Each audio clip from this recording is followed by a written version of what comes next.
So I have a camera here, and the camera's pointed at you guys. And then the microphones are on, so everyone can hear you. There's no slides. If you index.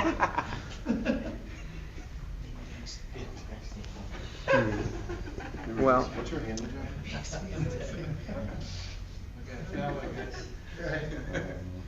At Lou Jack C. Does Jack have a mic? Jack doesn't have a mic. Do we have another mic? There's one here. Right here, Jack.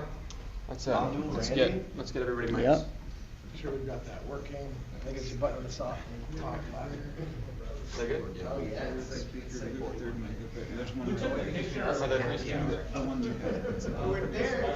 Test, test. Check, check.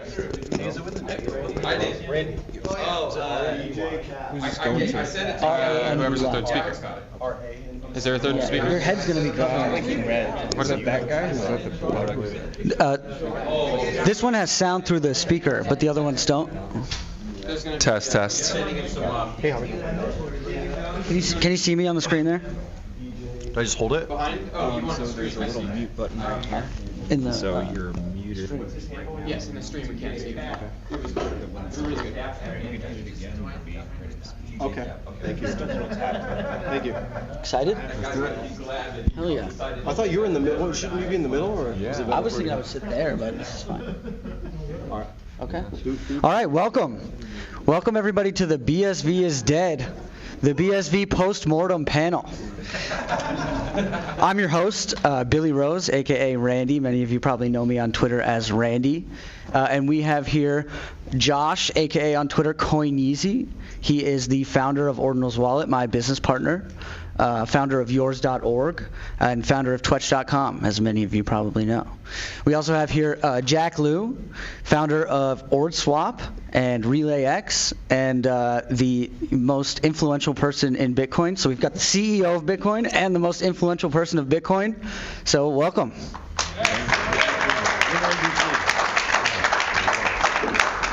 Also, I want to do something interesting here. If you guys have any questions, write them down on your paper in front of you, and someone can bring them up, and we'll go over those afterwards. Put your name on them. Yeah, put your name on them. 12-word questions, ideally. Can we put Satoshi? Sure. Okay, the first question of the day. With recently flipped BSV, Solana just flipped BNB. Meme coins are going crazy. Is BSV dead? With Craig losing the court case as well. Go ahead, Jack. Was it ever alive? Well, I mean, like, the culture that's been in crypto, to take the question more seriously, is getting more and more unserious. And that's something, I've believed in.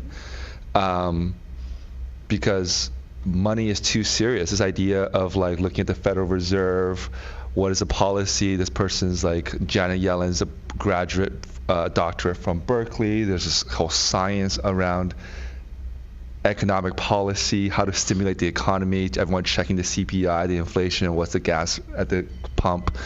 This whole thing only exists because our money is not sound. Once your money is actually sound, you take all this energy away from all of that and study of that, and you start doing creative arts on top of things. Right now, the creative class is trying to stay alive within the context of a world that is economically becoming harder and harder to be creative within, right? So I think the big bet that BSV made by some people in the legacy BSV economy, many of them in this room, is that the world is somehow going to get very serious around blockchains. And like, my blockchain is patented. My blockchain is like going to handle regulatory affairs better than yours, which it hasn't. It doesn't do anything. And it's going to work for enterprise, for the existing big governments and whatever. And so that's, I think, what is relevant right now. It's not about whether it's a cat versus a dog, or if it's has a hat or not. It's just this meme culture. It's actually saying kudos to the people behind the infrastructure of Solana, because Anatoly during the whole bear market was working a lot on fixing some of the outages that they got a lot made fun of last cycle, which Solana was down one time, 2 times, 3 times. Solana goes. The joke was Solana goes down more than my girlfriend. You know what I mean? Like that kind of stuff. And now that it has better infrastructure, and Panda is in not Panda, but Phantom Wallet is in second infrastructure. So is Radium, etc. While Ethereum is clogged, you see the wider retail community who have gone through a series of getting rugged on ICOs, then on NFTs, now saying, well, I guess I can believe in memes.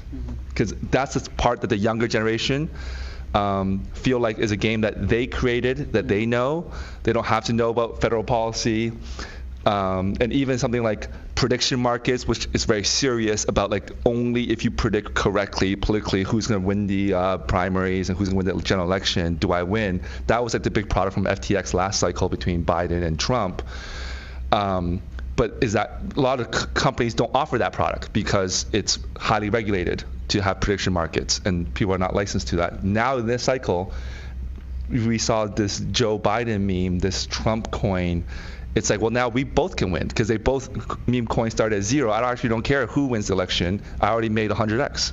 That's the culture. Yeah, right. It's almost like the crypto market and the new meme coin cycle has flipped the old suits and regulation and law stuff on its head, and turned it into like a fun thing for kids to do, and it's blowing up. And so what BSV has been doing over the last 5 years is trying to do this suited enterprise like business on the blockchain, and it hasn't worked. And now we're seeing that like it's actually a big joke because the one that's actually popular and making the most money is the big joke. And it's never going to work. Like this PowerPoint slide I saw, like our roadmap for 2024 with like 800 Lego blocks on it, like this ARC, to this day I don't know what ARC stands for. I don't think I'll ever know that.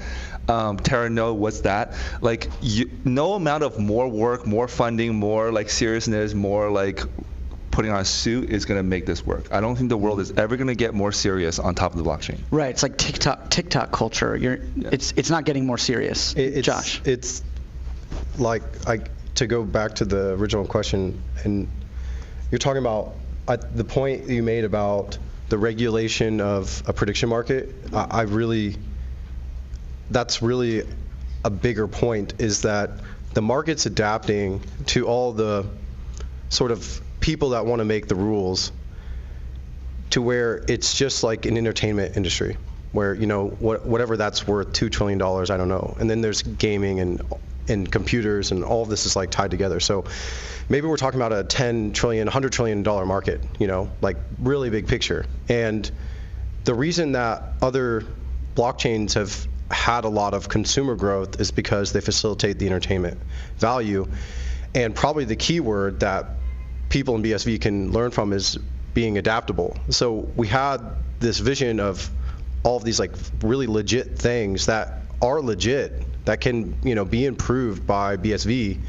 But the problem is there's no way to attract this sort of new energy or new excitement, and the adaptability of BSV as a technology is actually potentially the best in the world in terms of like the technical, but the culture and sort of like the businesses and the money, and you know, you can tie all the economics of like the industry around it is not adapting at all. There's like 1 or 2 products, you know, we're lucky to be a part of some of those products, whether it's like the ordinals or you know, just Twitch even, and back in the day it was like, okay, we're gonna copy Twitter, and then we learned how to make the marketplace because we realized not only NFTs were cool, but Bitcoin actually provided a feature set, and we started to actually like grow in some direction. And I just think the key takeaway from like the last 6 months, let's call it, is adaptability. When you see the Joe Biden, that's been the biggest one, or the WIF, and now they get it on the Sphere in Las Vegas or wherever, there's an entire culture of people that are just driving this thing to a certain direction. I think the entertainment, like looking at it as like entertainment industry more than like, oh, the government's going to run the fiat system on this, provides it really does provide more imagination, which in return, I would say Solana has now, or pick a blockchain, but Solana I think is probably the highlight of like our competition, so to speak. They have a better chance at actually becoming a backbone, or like a bank or some legit institution could adopt their system and run these financial payments or whatever through it because of those things, this sort of the higher level energy. It's like everybody a part of that economy is doing advertising for it, and it starts off as a joke, but it could become very serious very quickly, and you can see that. So our competition is extremely adaptable and extremely creative, and they're not trying to be serious, and that allows them to have more serious developments and innovations very quickly. So they're getting huge leaps across the board. And as somebody who's used Solana now, I don't know, how long has it been existing? 2 years, 3 years? 4 years. Okay, 4 years. And I was relatively, picked it up and tested it out early, even though I was in BSV. You see already 4 years, the product and the general like usability of it is as good as anything, if not the best in the world right now, and it's on the blockchain. So we could really learn from that, obviously. But I think the key thing, if you want to really listen to guys who like to troll and give everybody a hard time, that it's very serious. The message behind it is, hey, the more fun and risk and silliness that comes out of this, we're actually going to have like very big, legitimate improvements and gains, and it's really funny how you could make a joke of something. And when we started Twitch, we started meeting people from all these other related industries, Solanas, Ethereums, and whatever, and our network was growing on a professional level. Like privately, people we were meeting and coming and talking to us. We launched Ordinal's wallet, and we already had 100,000, 2,000 customers, and we had these people who saw the work we had done, and it was all through this, maybe sometimes unpopular sort of joking and sensationalism that we had done in BSV, and it turned out to be over a 2-3 year span to like really lead into like a new level of success and product and adoption and all of that. So it's a mix of the two. You have to sort of be serious when you're behind the screen, heads down, working, but there's a balance. You can't just work. You have to know how to get the message across, and you have to adopt to the modern time and how that message needs to be done. And really it's through things like memes. So here we are full circle with the meme coins and so on. So yeah, I think the main point is that we need to have more fun. Everything is like what you can do with the blockchain. And yeah, you can do a lot with BSV. BSV is scalable Bitcoin. It can do tons of transactions per second. Nobody cares. Seriously, nobody cares. People need to be able to interact with it and have a good time doing it. And hopefully they're making money. And if you have those three things, it works all the time, people are having a lot of fun, and they're making a lot of money, you have a viral product and potentially growth in the ecosystem. It's the secret to success in this ecosystem. Yeah, I want to add to that, because like we've all experienced like what is a cool kid, who's uncool, like what is actually having fun. And so whenever this idea of having fun is brought up, I see a lot of like uncool people saying, hey, you guys want to have fun? Well, I just made a new app that's also fun, isn't it? Isn't it fun? And it's like the actual underlying measure for how much fun whatever this thing is does this make a lot of money? And ideally not for yourself. Ideally make a lot of money for your users, for the customers. Now you can overthink it and be like, well, yeah, make money in the short term, but like this whole bubble is going to wreck people. People can get divorced. People can get like go suicide. I totally get that part of it, but we're talking about the 0 to 1, not the 1 back to 0. Like the starting point is you're in a world, even if like 7.9 billion people don't want to have fun this way, there's at least 100 million people out of the 8 billion that are extremely struggling to find a way to get a job or bounce back from a setback in their life. And we don't know what motivates them to desperately seek an avenue to make money, right? And so underlying that have fun layer is like this idea of like, are you building something delivering something that's going to make money rapidly. And part of that building flow has changed as well. So, traditionally, like in terms of go-to market strategy or like go public strategy, like usually that's been divided between like your company cap table and who you go to the market with, like your teammates, your co-workers, your founders, your investors,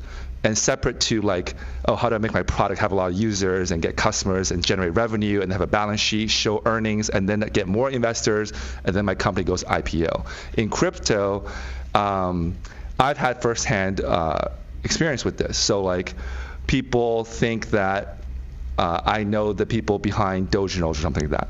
Well, that team never made any product in Doge or Degens. They kind of started a protocol and inscribed some of the early inscriptions. But once that allows other people to come in, there will be people that build the products that trade this stuff. So everyone along this stack is public. It's not someone you call, do you want to join my company? You're kind of like putting something out there, but the blockchain gives you that tokenization mechanism that is naturally inviting people that want to join this train, and the more people joined, the price goes higher, and differential skill sets will join this token or this blockchain to add their expertise. So it's like Adam Smith's like assembly line, but like in a blockchain version. That's what we're witnessing. I got it. Thanks.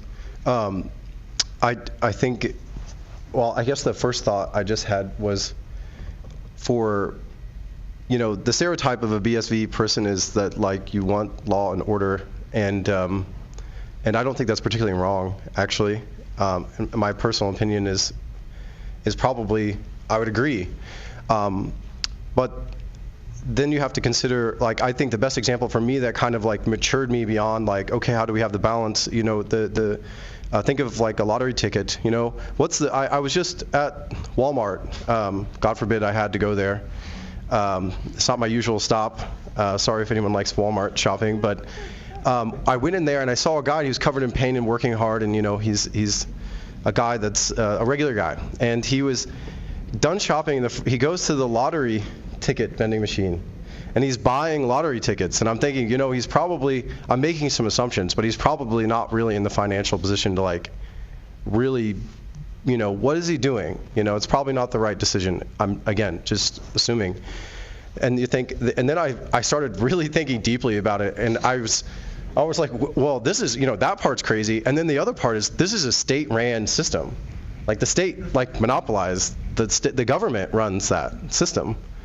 So it kind of helps if you like this law and order, and then you're like, it's conflicting with the silliness. It's like, that's like what the real world's like. You can think of like a meme coin or something, a really silly app that's built on this blockchain is like, that's just a private version that actually like gives better odds and has like more accessibility, and potentially a lot of people can like benefit far beyond winning the only single lotto. I don't know if that example like really plays out what I have in my head, but it's like a way to sort of help cope it. Like I'm trying to come up with like tangible examples of people that are in this room that are, a lot of great minds, and then I have a private conversation and we like run into these walls of like, well, it needs to be serious, or it needs to do this and this, and you can kind of think about how some of these examples in the real world are, and you realize that it's also very silly there. And it's even worse because it's oftentimes like no one can access or like get other benefits, and like the distribution of the benefits are like very isolated. In this case, the government. But I also want to talk about, you mentioned when you have the tokens and everybody can access it, and I also see a problem with some of the talented BSV developers. They get to a point where they really overvalue the technology.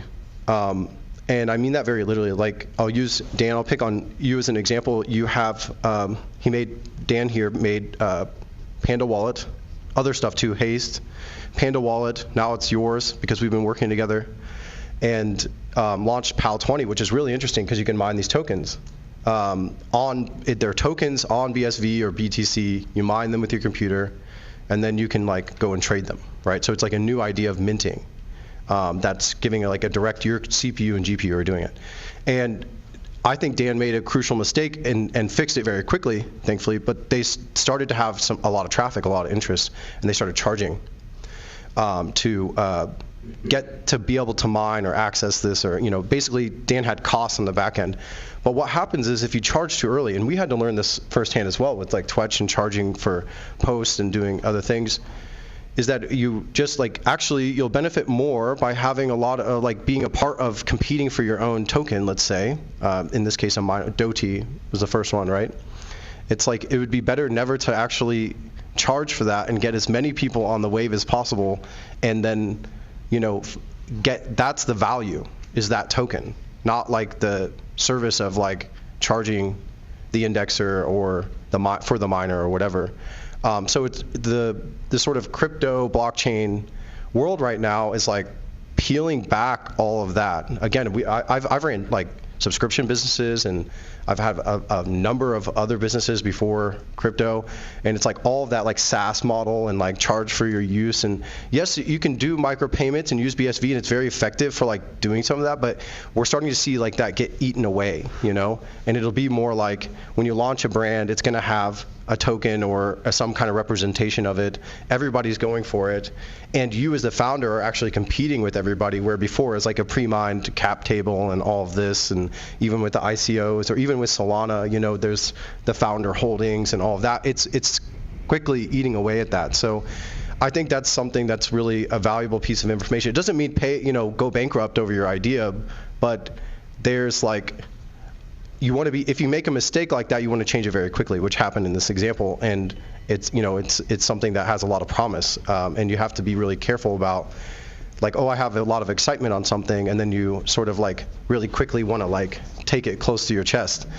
In this crypto economy, it's the more free the bird is, the more valuable everything around it's going to be, and that's just something that I think a lot of, in our particular group here, and myself included, at least, in previous experiences, we could let go of things a little bit easier, and it'll actually end up being more valuable for yourself and everybody involved.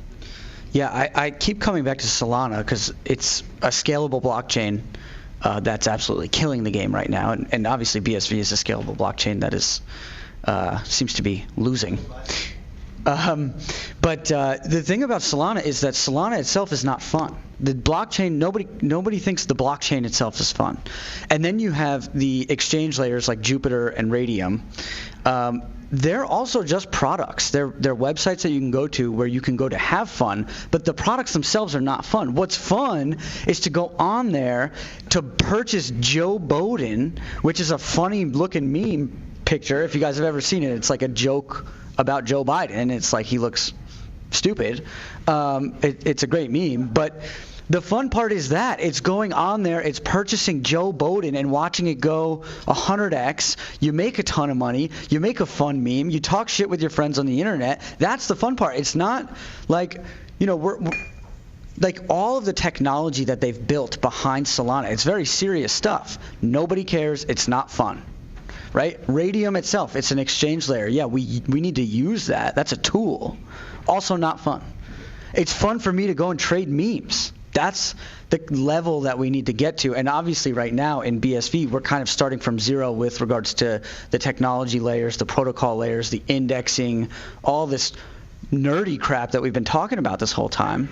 But at some point, and at some point soon, it's going to have to get to the meme level, or I just don't know where it's going to go. So I think we can talk about that now. Is it too late for BSV? Jack? Well, I think I'm curious to hear what you guys' opinions are. Is okay, we lost this court case, where Craig Wright lost a court case. He's not Satoshi Nakamoto in the opinion of the law. He was never Satoshi Nakamoto in the opinion of the people, of the masses. You can say that that's propaganda by Wired magazine, by whatever, but it doesn't matter. That's truth. Does the BSV ecosystem want to continue on his professional opinions about what this network should be about? Yeah, right. That's the question. Stop listening to Craig and Calvin. I mean, they did a great job. They really did. They built a scalable blockchain.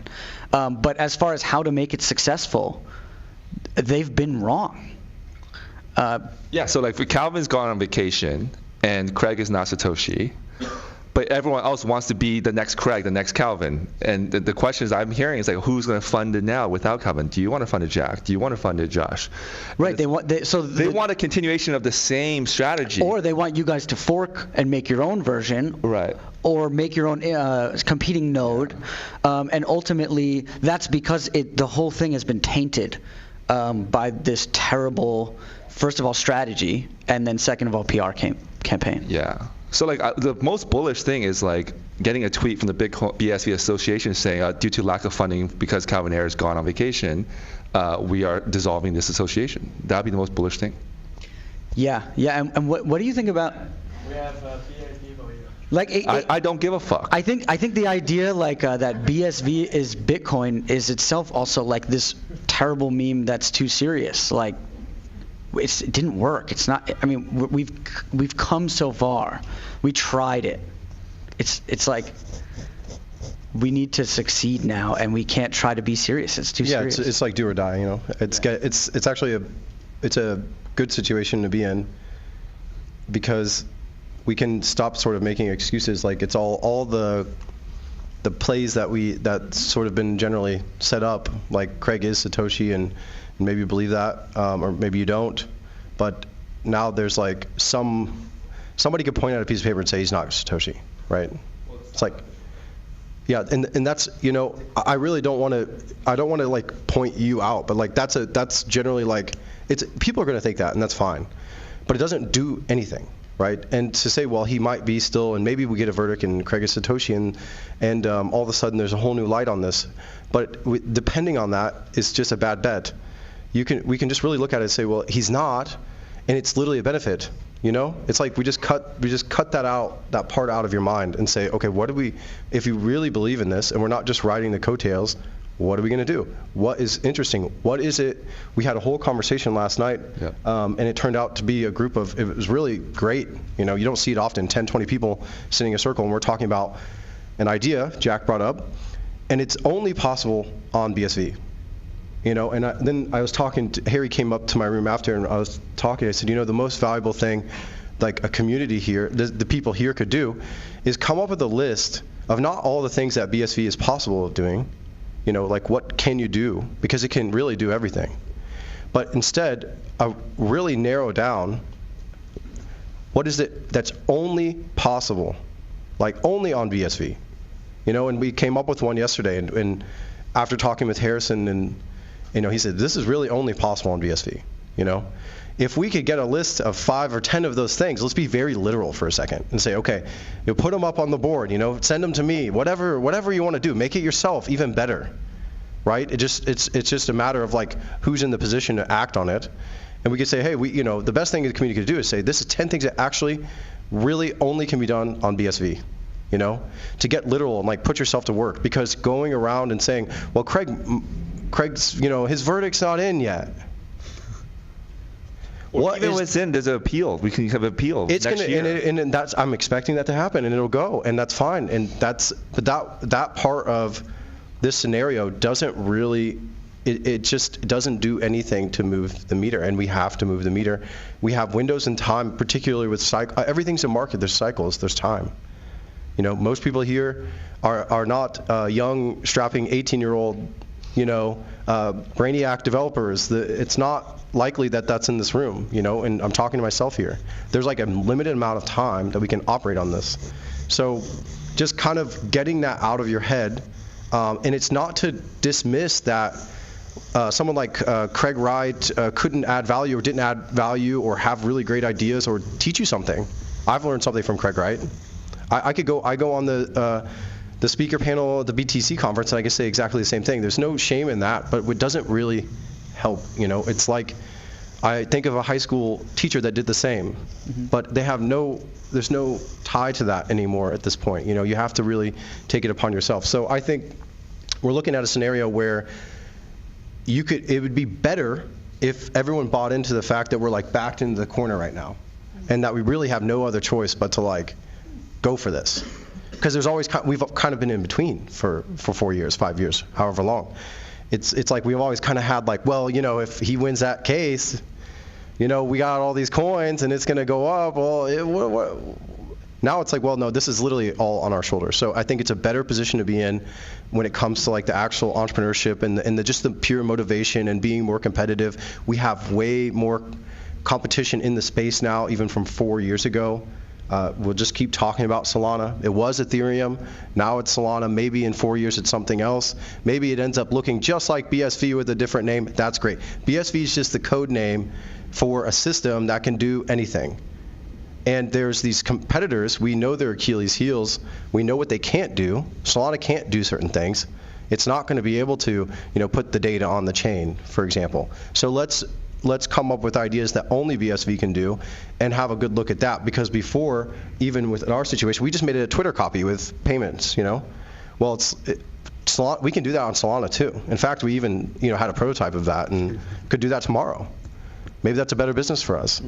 But it's the idea to take away is really, what does BSV do that no one else can do? What kind of app can we build on BSV that we can't build anywhere else?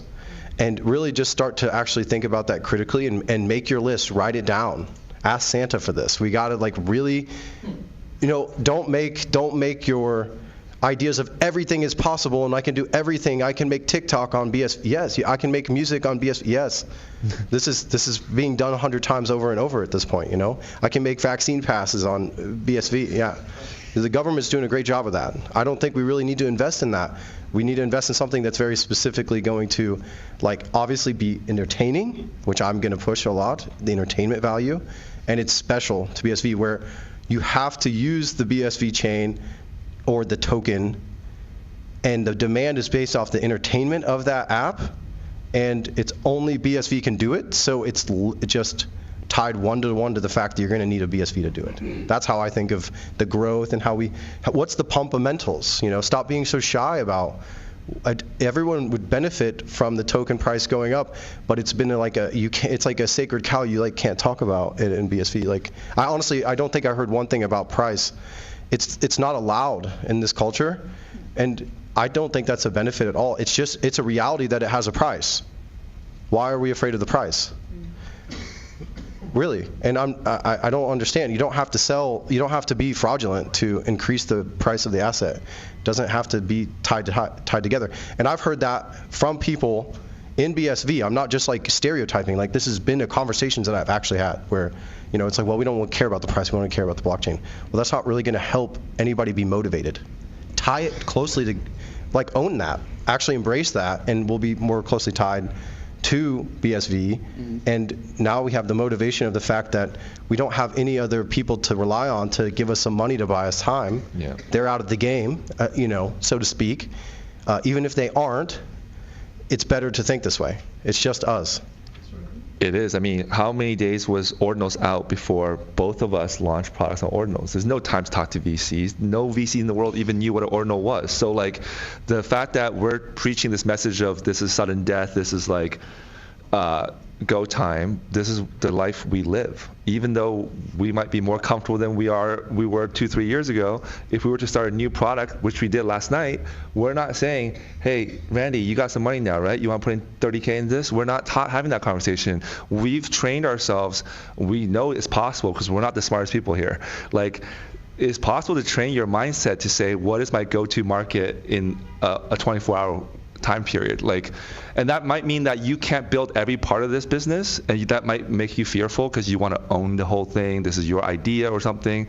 But I started even getting to a habit of okay, who Twitter Space, who wants to build a contract? I had no idea it was going to be David Case who was going to build the contract. I knew him from Crypto Fights. Shout out David. Shout out David Case. Doesn't mean that Crypto Fights experience means you can build a locking script. And then some other developer I even had no context of, Zero, started building Hot Locker. You guys are fighting with me on hiring him to your team. So. Yeah, no, you really just said, I've been holding this in the back of my mind here, looking for the opportunity to say that I get to be up here as a speaker, and it's a weird position to be in because I have an insecurity of sounding condescending. It's not really what it is. It's really, there's 4 or 5 people I personally have met with in the last month, had calls with, have collaborated with new people, not just me and my guys that are trying to get all the money in the world and living on a yacht. It's new people that have been around that we haven't had the opportunity to collaborate with.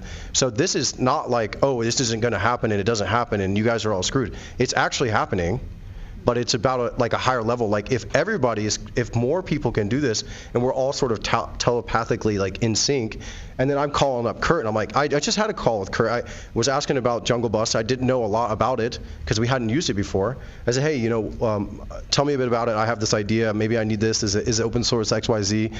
But now I know where he's at because I don't have to call him again and talk to him about for 3 hours.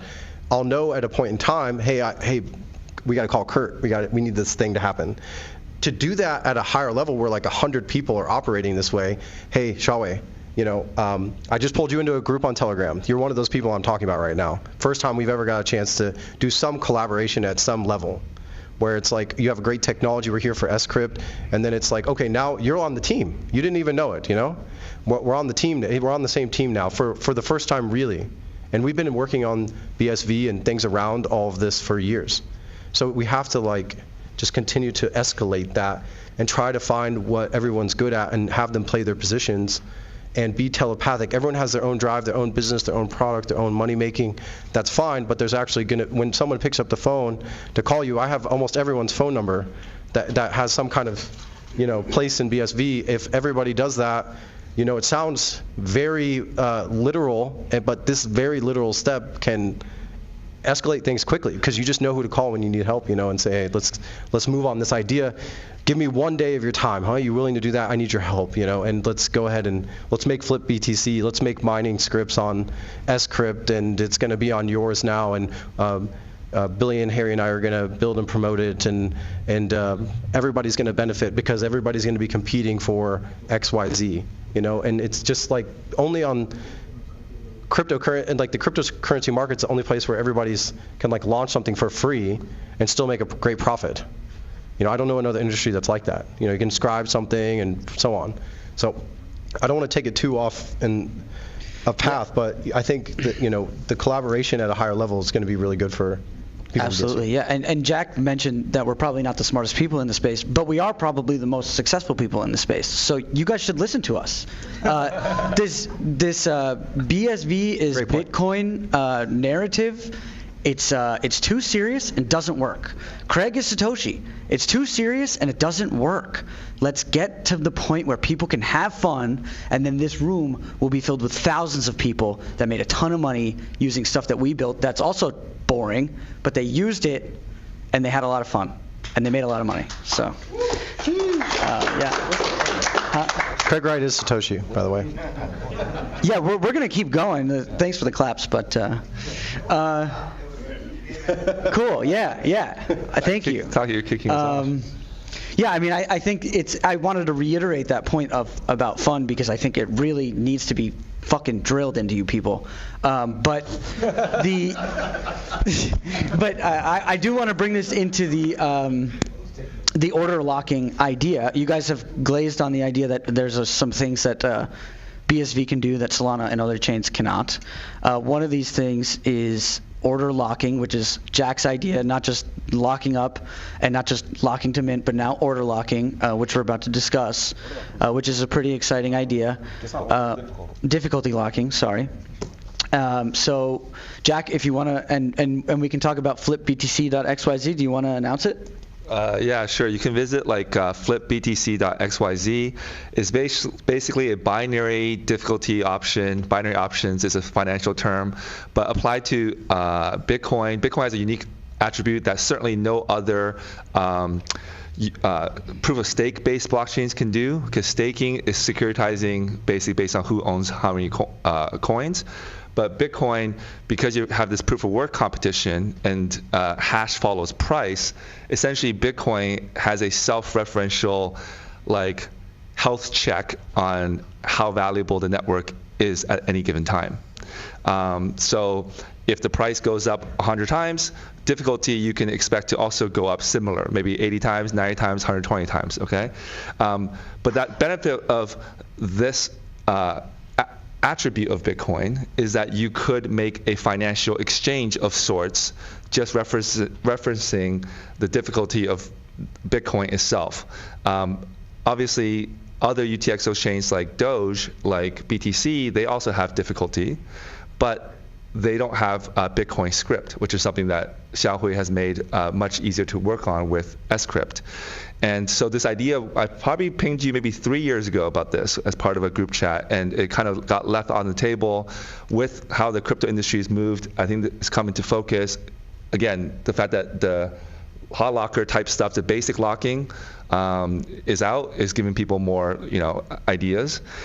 But yeah, Bitcoin also has the other attribute of obviously keeping track of time with blocks. So in options theory, if you read the classic John Hall book on options pricing, you need a strike price, which is the price of the option, and you need a time of expiry, at which point you lose the option to buy the underlying, in this case represented by the block height. So the name Flip BTC is just like BTC has 600, 800, 1,000 times more hash than BSV right now. And there can be a market between someone who's saying, hey, look, I don't necessarily want to sell my BSVs right now. I want to hold on to them, but I'm looking for some kind of yield, because obviously proof of work blockchains, there's no yield. So I'm willing to part with, let's say 100 BSVs, but only if the difficulty on BSV goes up, ratchets up 10x, or in this meme culture, flips BTC. Then I'll let go of my 100. How much do you want to pay for that right? And someone's like, you know what? I'm CZ. I'm about to relist BSV tonight. You guys are all suckers, putting all your BSVs on the table. I'm just going to flip it, and now instead of buying the BSVs, which would cost a lot, if you want to buy 100 BSVs right now, it costs like $8,000. You might be able to, buy this option to flip BTC in the next 1 week for 20 cents, for 80 cents. And so what's happening there is like you're actually growing this network the more these options are spreading, because people are not having to buy in. I mean, everyone wishes they can go back and buy Facebook, IPO stock or whatever. So one of the challenges for BSV is that it's not a new network. Even though the network might be 5-6 years old, it goes back to the Genesis block, which I'm sure for the purists in the room, I count myself as one of them, I'm glad it goes back to the Genesis block. But that also means that the distribution of the coins is already set. And then, yes, because we own coins, we have a motivation to build some cool apps and make it pump, right? But maybe you've already exhausted all the ideas I have, or most of my good ideas. How does someone else who is new to this ecosystem, who has no coins, but good ideas, what is their financial motivation to get in? So at the basics of it, having an options market allows the decentralized Nancy Pelosi to exist. You know what I mean? She's not buying NVIDIA stock. She's buying call options on NVIDIA, passing on some weird bill on AI on her trip to Taiwan, and then boom, she's made $20 million. Yeah, it's like, it's not exactly with your product, but there's, with this idea, now I get in my head, we could make products that bet on BSV being, doing very poorly. That would actually invite new people to come in, and they're now experiencing BSV. It's like the Inception paradox thing. BSV is dead panel. They have to buy BSV to buy a put option on BSV failing. To say it's going down, yeah. It's really, this is the adaptability thing, and also I think there's like a really interesting underlying point that maybe you could expand on.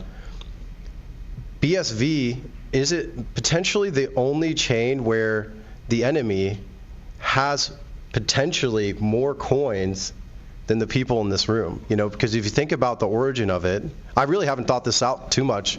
It's all coming real time. That was a really great point. It's like the distribution of it is that everybody who had BTC or BCH now has BSV, and they, of course, there was lots of people selling it over the years and so on, but there's potentially 51% of it is out there in the BTC, holders' hands still, or an exchange or whatever. And so how do we use that and leverage that type of concept it's actually really well distributed. There are a lot of people that have BSV. It has a very large market cap.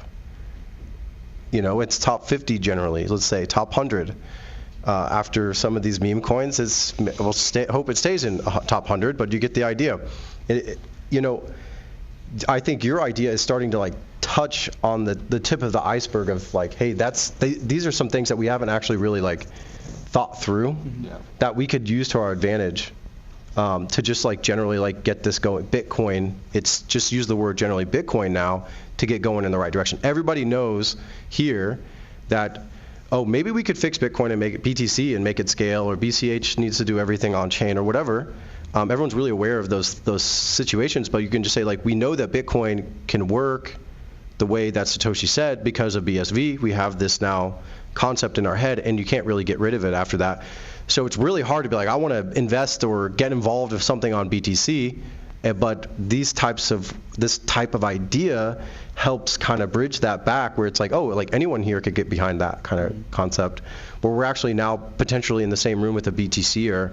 They're potentially using our token on a product that's built on chain on BSV, and everyone's getting along and having a good time. Entertainment. It's almost like the better meme, and the way to get more people using a product like this would be to tell everybody that the idea is you can bet on the failure of BSV. You guys all know BSV is going to fail, so why don't you come and use BSV to bet that it's going to fail? I wanted to mention last night Harry added to yours.org the BSV BTC difficulty percentage ratio, and the current ratio is 0.01% or 0.1%. 0.1%. The difficulty on BSV is 0.1% of what it is currently on BTC. I mean, so just think about that. This number is so unbelievably low. If I had asked you guys in 2018 what would that number be today, you guys would have told me it would have been 100%. So just let's get realistic. I would have said that. Yeah. So let's get 1,000%. Yeah. So let's get realistic about where we are right now. This is new information to the market. It's the interesting part about this, and then. Let me step back. By the way, this product you made, you talked to maybe one person to make it, and there's 5 contributors to it. Yep. It links to yours wallet, Dan Wagner here, Panda Wallet previously. You have a developer. I shut down VLAX during this time. Exactly. We were using some other wallet. It's using David K's technology, Xiaowei technology. Yeah. It's Harrison's working on now adding this information to yours.org so that the general market gets this information. It's a new piece of information that we've sort of just invented in the last 24 hours or whatever, let's say. Yeah. And now we're sitting up here and we're the 3 promoting it and saying, hey, have a look. This might be something that has promise. We're talking about 5-10 people just right there, and we had one conversation about it at the end of the day.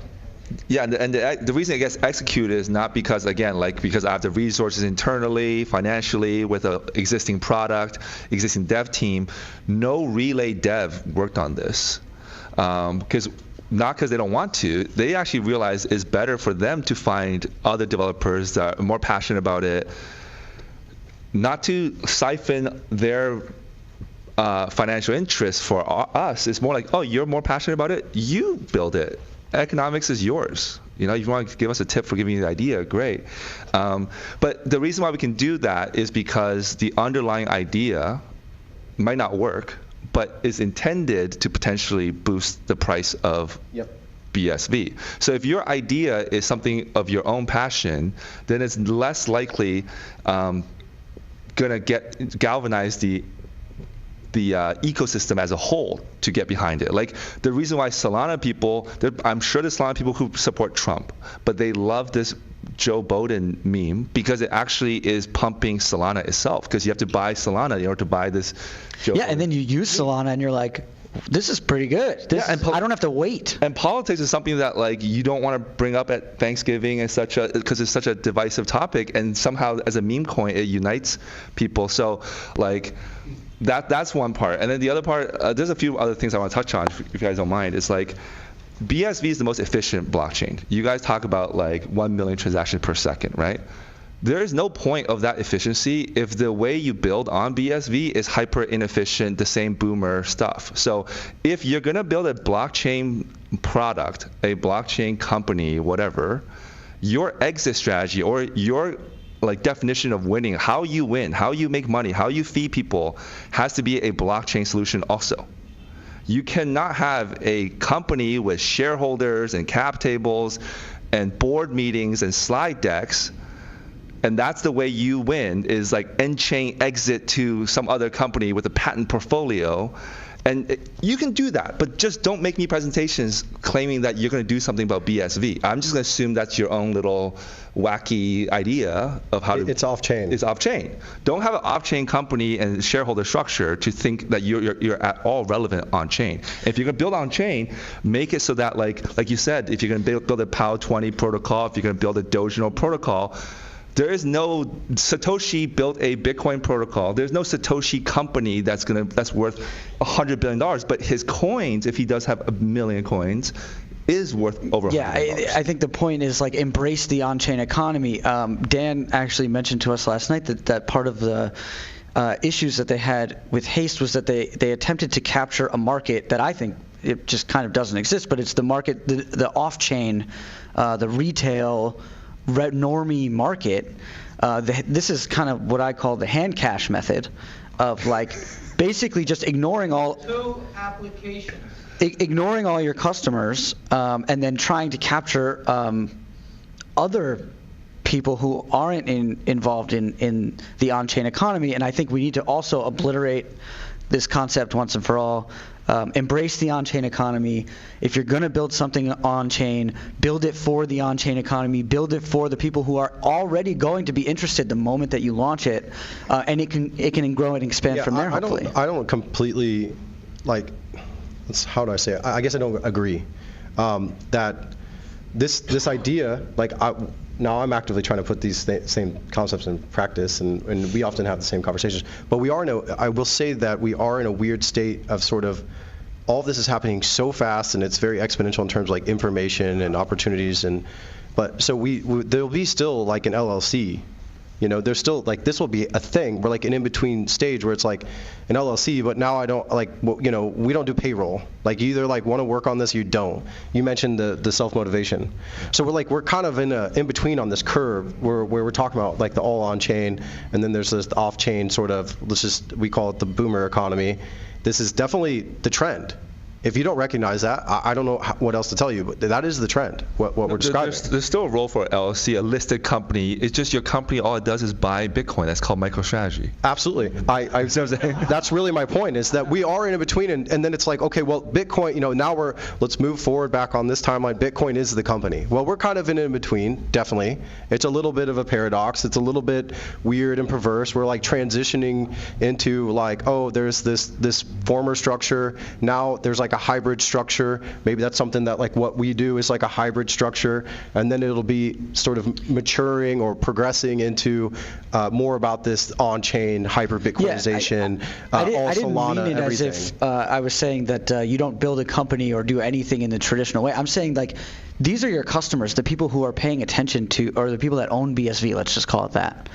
And stop trying to capture a market that isn't those people if you're going to be building a BSV-like product. For example, Hand Cach does not care about crypto users, they say. Yeah, I think it's really obvious in traditional like TikTok world where it's like, I'm trying to go viral, right? Like I want to make a cool video.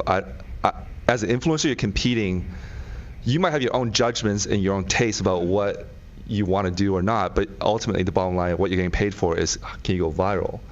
And when it comes to blockchain, it's like variety meets money. So any of your ideas, it's got to be about how quickly does this idea allow the people using this, buying this, to make money, and that's how you judge, what to do. And I want to clarify something. When Josh said like come up with BSV only ideas, you could tell me that only BSV is capable of having a CBDC that can support like 50,000 transactions per second. True. You can say that.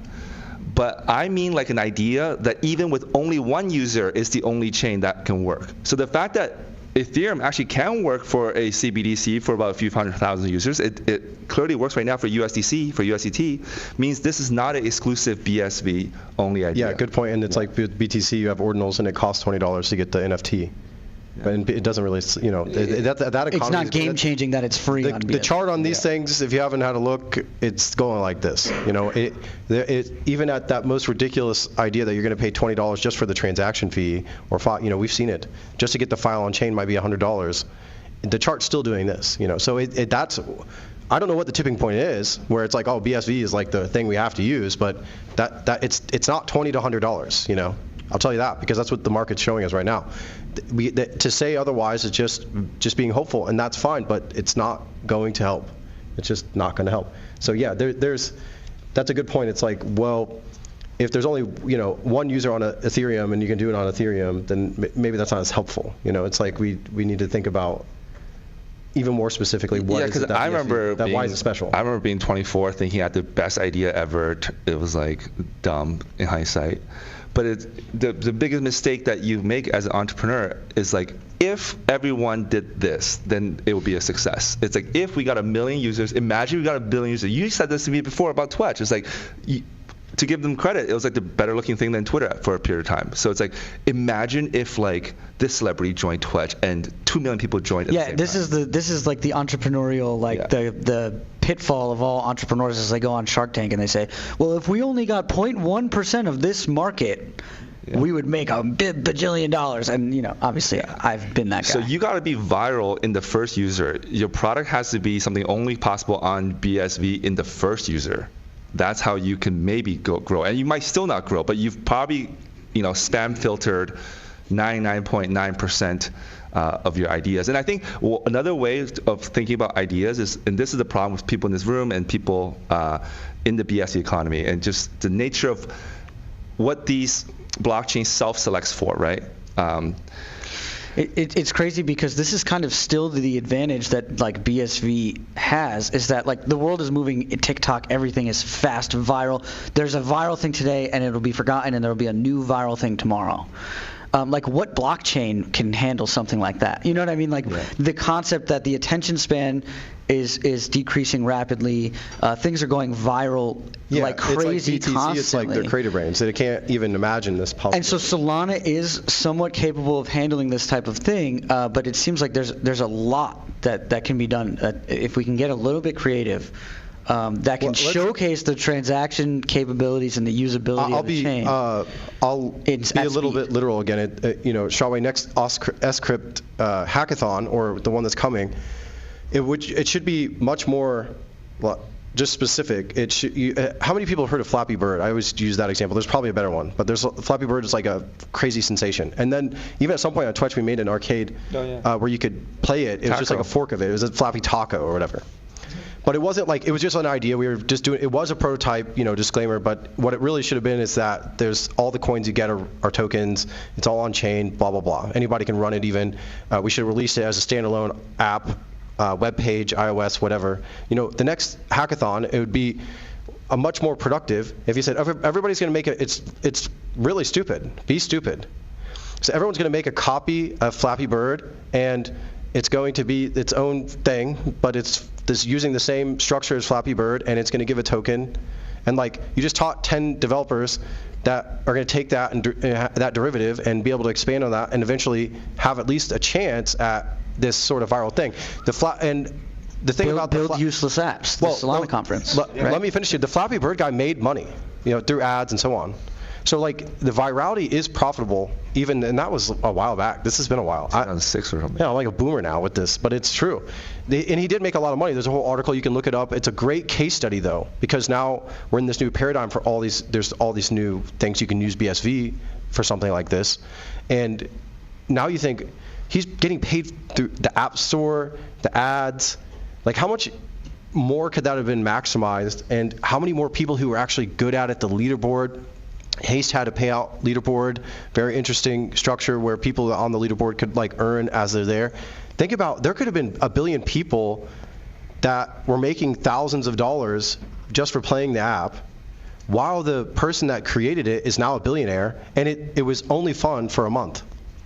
That's really, it lived and died very quickly. Eventually even took it down from the App Store. Make 1,000 of those. And another pro tip for people building, I think this next comment is going to wipe 99% of ideas out there, is you don't get to decide how much I get to make. using your app.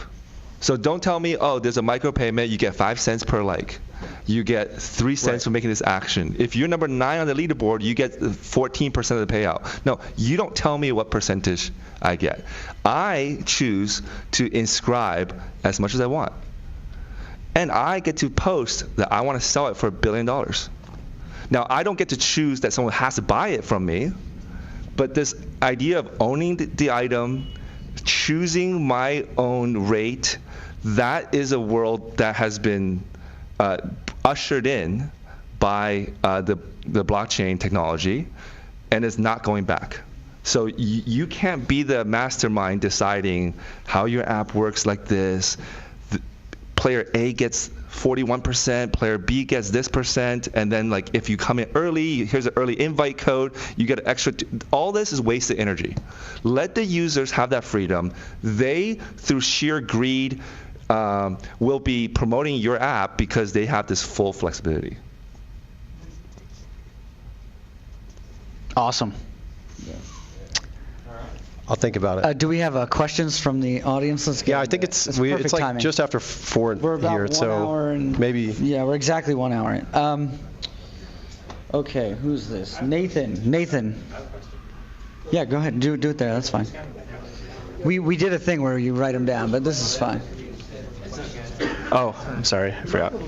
Anyway, I like the idea about the next hackathon where people just build some silly little app. The name of the Solana conference this weekend is called Build Useless Apps. That's what it's called. I like that, and I think that it would also be great in conjunction with something like that is having everybody bring some kind of small little specialty of their own to having individual kiosks set up all over the place. So it kind of feels almost like a expo.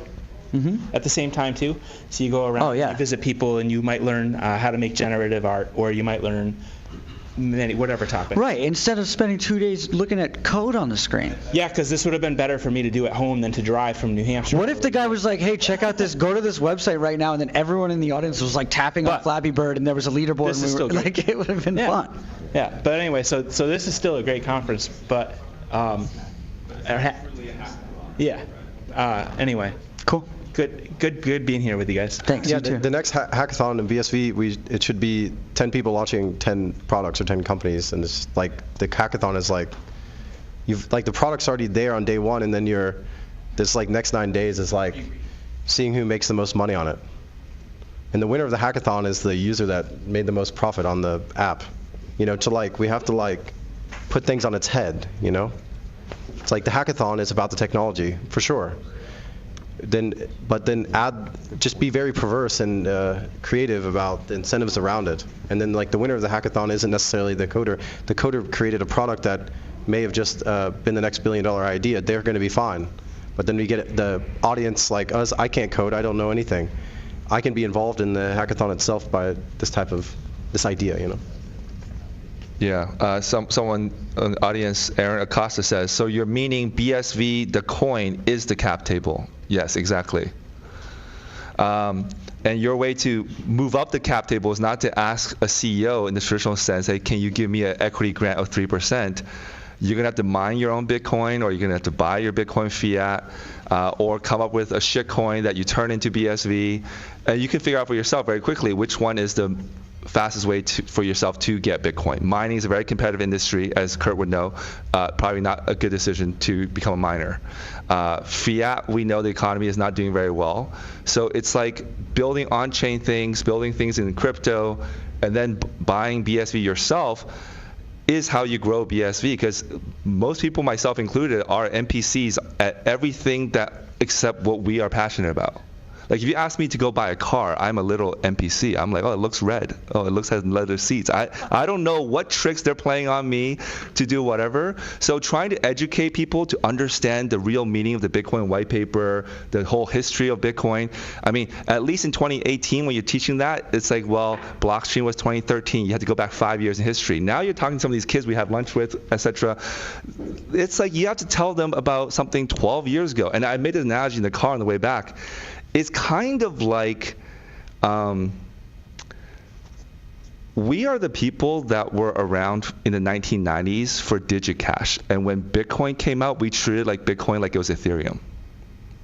And we're like, oh, it's not going to work because the stuff we worked on in the 90s didn't work. Of course, it's when 2008 is not going to work. So we treat all these ideas in Solana and Ethereum because we're still holding back to our chain that started from 2008 is like the best blockchain. And you just can't tell these kids that their chain is not going to work and they should come to you. You have to build them something that they love more. And so, like, I was going to make a final point. To have new ideas, you have to let go of your existing identity, your existing experience. And because, like, I don't know if it's lack of professional success or what it is, but sprinkling some Bitcoin onto your career, your domain expertise, whether that's in like the organic fruit industry or the real estate industry, sounds like the absolute perfect solution that would fix your career, your industry, your business. Except it's not, because you're still holding on to something like your business plus Bitcoin equals success. You know, and it's not the case, because I remember being the guy that was checking Reddit BTC every day, being like, oh, this coffee shop just accepts Bitcoin, thinking this is super cool, and thinking that like saving 3% is super good. That coffee shop is getting destroyed by the one next door that just imported some Colombian coffee and selling like 40% markup.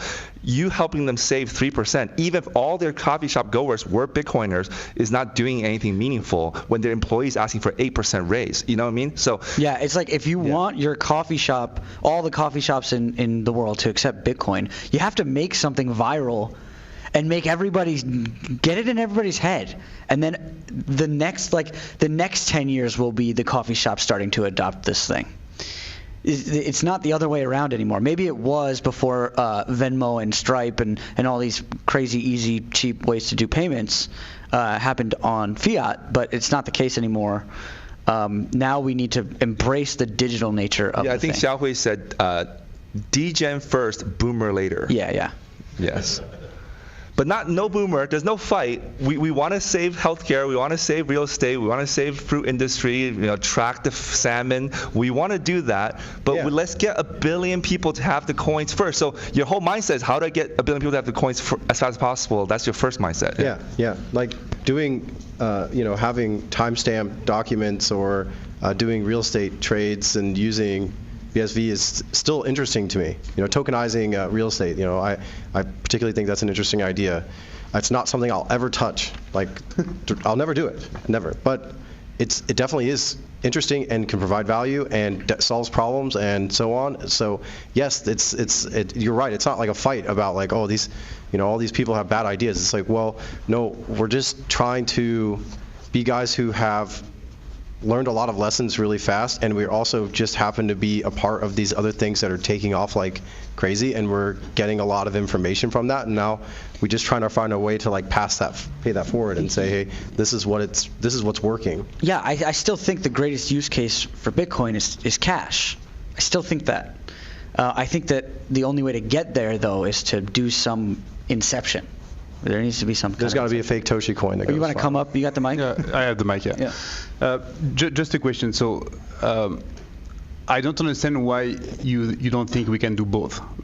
Because what I think is that we can have an external image which is more suited for the enterprise adoption, and internally through events like that, we can also have fun things and entrepreneurial mindset and so on. For me, I don't understand why we definitely can. But I didn't say. I want to be very clear. We will do both. Like, we're going to add this options calls to the fractional shares of a real estate property, and people are going to bet on if it's worth more tomorrow or less, or how much revenue its Airbnb produces.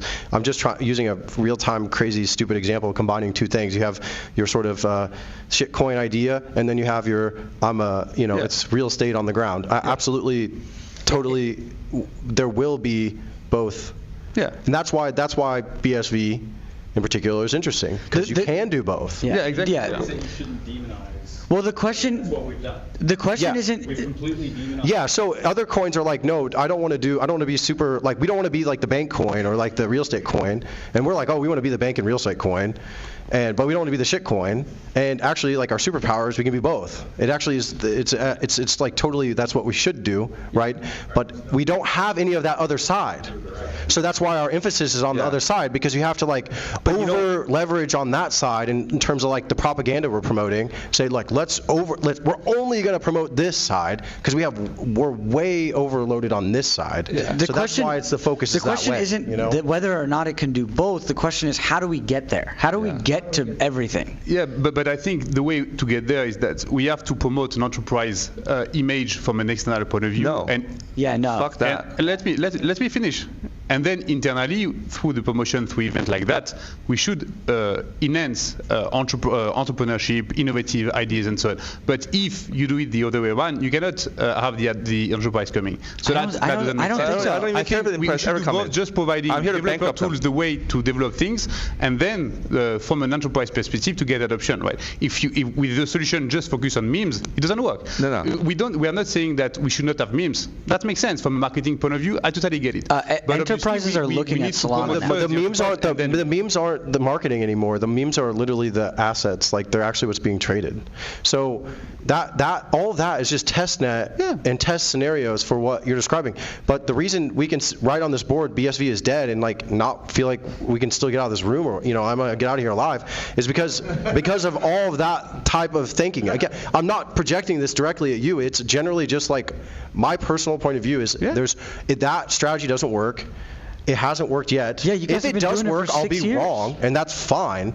But what I promote is that let's go do the really, really stupid Flappy Bird Joe Biden tokens and the absolutely most ridiculous things, and you are just demonstrating you're just like incepting with people with the now you're going to have one 20-year-old real estate mogul or watch dealer that's like, I'm going to do that but with my my thing and so on, and you can get it to go. Right. The surface area is much bigger.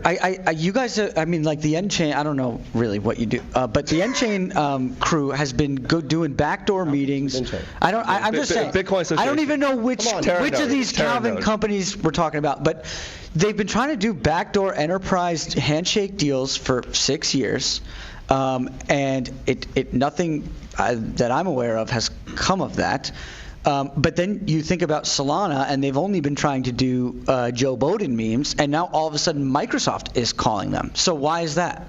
How do you get to Microsoft calling you instead of you begging to get into a room where you can make a handshake with somebody at Microsoft? That's how you get there. Is you make their kids and everyone in the world say, "This is cool." And look at all this stuff it can do. And then the guy who works at Microsoft says, "Oh, this is interesting. Look at all these other things that I can do with this technology." And I'll just give you the data to back this up. And data as in I'm making this up, okay? I'm making up this data, but to the person who has an IQ over 100, I think some of this will make sense. When we express our views, we're self-funded, correct? We're not trust fund babies. If we're wrong, we lose our own skin, right? Your view, are you funding enterprise adoption, paying yourself, or are you getting paid by somebody else? No, but for this specific cause that you're talking about, BSV as enterprise, someone's paying for the business class tickets, someone's paying else, which is fine, okay, but that's a fact, no? Is it not a fact? No, but you can say I'm drawing the wrong conclusions from the fact, but this is the fact, correct? you mean things. I think what I say is that you want them? you have an excellent idea, right? It doesn't prevent other ideas, right? No. But here's the problem. Other ideas. So here's the problem. For me, it's not exclusive. That's what it's not exclusive. Yeah. But when you say you want to do more education and more whatever, you are making our image harder to express because you are miseducating the public about what BSV is. But you can do both. You can provide the online education. That's fine. Yeah, sure. It's just that what I mean is it's not exclusive. That's what I mean. Yeah, but I think generally, like if you're going to be trying to make deals, back-end deals for BSV enterprise adoption, it would be a lot better for you if these people who you're talking to had already heard about it from like everybody they know. No, I agree, but again, I'm not talking to them because the association is just here to allow everybody to build whatever they want to build, right? That's it. But obviously, the way we have to promote the ecosystem we have to make sure that all the options works. And what I'm saying is not only enterprise or only the fun and mean things. We just have to do both, and that's it. Do you just really like losing? Sorry? Do you really like losing?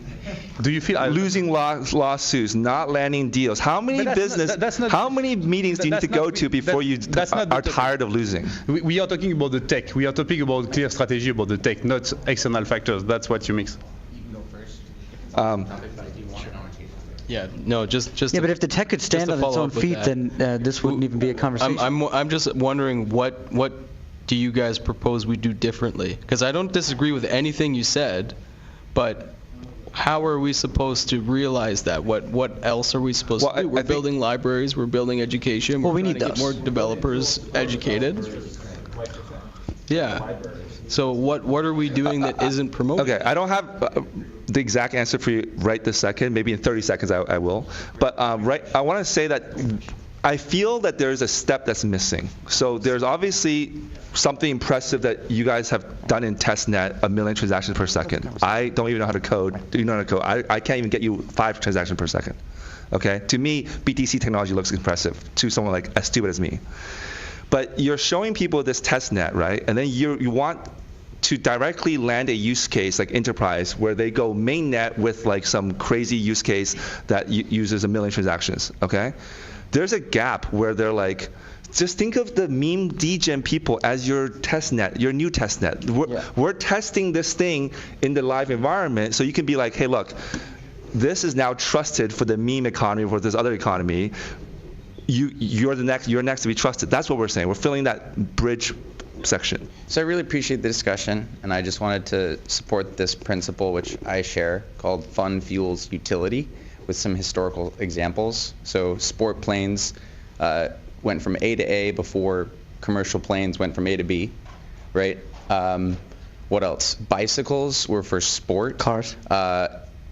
Long before they were for utility. The safety bicycle was several inventions that enabled advancement in bicycles that spread them to things. The judgment criteria for utility are quite high. The judgment criteria for fun are low, right? So there's like time and again examples of fun like fueling utility. And I think that it is really crucial that we make really fun things. Yeah, racing cars was actually the main driver behind making cars go faster. Yeah, and now we have like in the very early days. The fastest boats in the world are like these silly flying boats in the America's Cups, right? So it's always the proving ground for new technology. Like Henry Ford bankrupted 2 companies before he begrudgingly made a race car, right? And then spent 10 years making things like race cars, luxury cars, until ultimately an affordable car, like a decade later. So we really need to make fun things like now, because there's already it fun takes stuff an happening on other extremely chains. large We're amount of literally patience competing. and IQ to sit through the detailed technical frameworks, which I do appreciate. They're amazing, but it really does need to become more fun. And breaking news, in the last hour, BSV is up 4%, so I think you guys... You're welcome. Let's go, pump it up. We did it, boys. I think... For one more hour, and maybe we'll get another 5%. Yeah. Okay. I think Jack and Josh went to the bathroom or something. I don't know what they're doing. So actually, I think that both sides are right here, but I also think both sides are missing something. So for me, this is really my talk, kind of my talk of this hackathon. I'm getting really excited about it because I've been in sales for over 10 years here. Not here, but I've been in sales for over 10 years. And really, you're talking about 2 separate markets. You're talking about consumer markets. He's talking about business markets. Yeah. And I think the gap that you're really missing in the business market is that you're mentioning enterprise, which I think really that's not now. That's in the future. I think if you want to talk about right now, you can talk about small business adoption. So the issue with talking about enterprises, these enterprises, whether you're talking about these big companies, Walmarts or Targets or Fortune 1000 companies, they like to see that you're already working with existing companies. So if you go to a enterprise business and you make a pitch and you don't say, I already have 10 or 100 small businesses on board, they're not going to be interested. So I think you are missing that gap. You can be professional and you can set a really good image, but I think enterprise is really the wrong word for you guys. So yeah, it's B2B and then there's B2C. We're fully aware of how all this stuff works. Blockchain is the B. There is no B anymore. There's only C. Just think about it. You convince everybody can use it without any permission. The enterprise is the middleman between the blockchain and its end customer. Mm-hmm. But it doesn't. You're talking about a consumer product. I've gone to trade shows where, or even there's businesses where they do millions of dollars and they just work with other businesses exclusively. So those are two separate markets, and you have to split the markets before you talk about them. You're talking about We're not really even talking about products, business. though. We're really not. We're talking about like people having fun using the chain. Well, that's fine, and that's a successful strategy, but that's not a successful strategy for small businesses, right? You're talking about, we want to sell to consumers. What is the successful strategy for small businesses? Well, you have to think about cost of acquisition, right? So if you can acquire a customer for less than, say, $100, that's a good business model. That's a strong sales plan. The smart business strategy for the small businesses is take their revenue and buy Bitcoin. Be like the small micro strategy. You see what I'm saying? Well, I'm not. I'm saying I agree with your strategy. I'm just saying that's not the only way. I am sure that my business, at any point, even at its height, was never bigger than any of the small businesses that you're talking about, and yet I get a passion from shutting more of these businesses down. Like, look, let's just give an example. This salmon idea that's been talked about on, like, whatever, Unisat, okay? Not to pick on them. Again, very experienced person, probably knows more about salmon industry than I will ever know. I respect that. But even if they adopted this technology or any of these things, the end user doesn't adopt it. It's just a cost-saving, efficiency, transparency thing for the business, right? So, like, the Bitcoin stuff doesn't actually reach the people. And so this is why you don't target the enterprise. It's a very bad idea. Well, I understand what you guys mean, and I totally agree with what you're saying, where it's the small business today that comes to enterprise tomorrow. But by us building Terranode, by us building developer libraries, it's enabling you guys to be the next enterprise. No, we don't want to. I told you, I have a smaller business than a small business. I'm shutting them down. Well, you can. I want to use Bitcoin to enable the enterprises to be the bankruptcy of tomorrow. Does it make sense? Well, you always have this kind of look. The only way that you can have a business that can work. I don't want to have a business. Okay, well, that's your choice, and you can do that. No, because I want to be rich. Just a point of order here, Your whole point of having a business is be rich, right? I'm telling you, you can be poor if you have a business. No. The whole point of a business is to have organization for goods and services. Point of order here, folks. Just well, I can have goods and services peer to peer, guys. But you can't do that as an individual. You have to have a structure.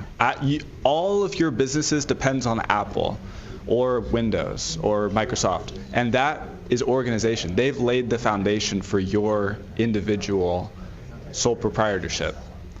Okay, but my ideas are not coming out of some cuckoo left ballpark whatever thing. These are ideas of the economist Ronald Coase.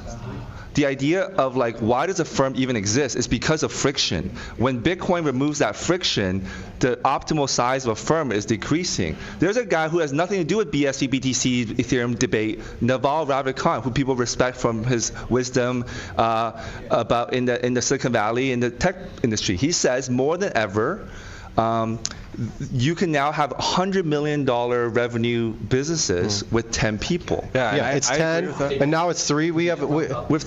Let me see. If people want to see the rest of it, they've got to log coins or something and record it if they're about to turn off the stream. They can turn off the stream whenever they want. I know, but make that right. sales pitch. You guys, how many people are watching the stream right now? Not 4,000. There are 3,000 people watching remotely. Why are we turning it off? Just a point of order. Yes. Because they have a flight. There are 4,000 people watching. We just got started. Hey, don't turn it off. Point of order. Hey, if you have a plane to catch, you should have had us at the beginning of the conference. Wait, before you shut it off, how about a round of applause? Let's get a round of applause. Yeah. The final point, and then I'll stop talking. But the final point is. No, I have a point though because I want to go off of him. We've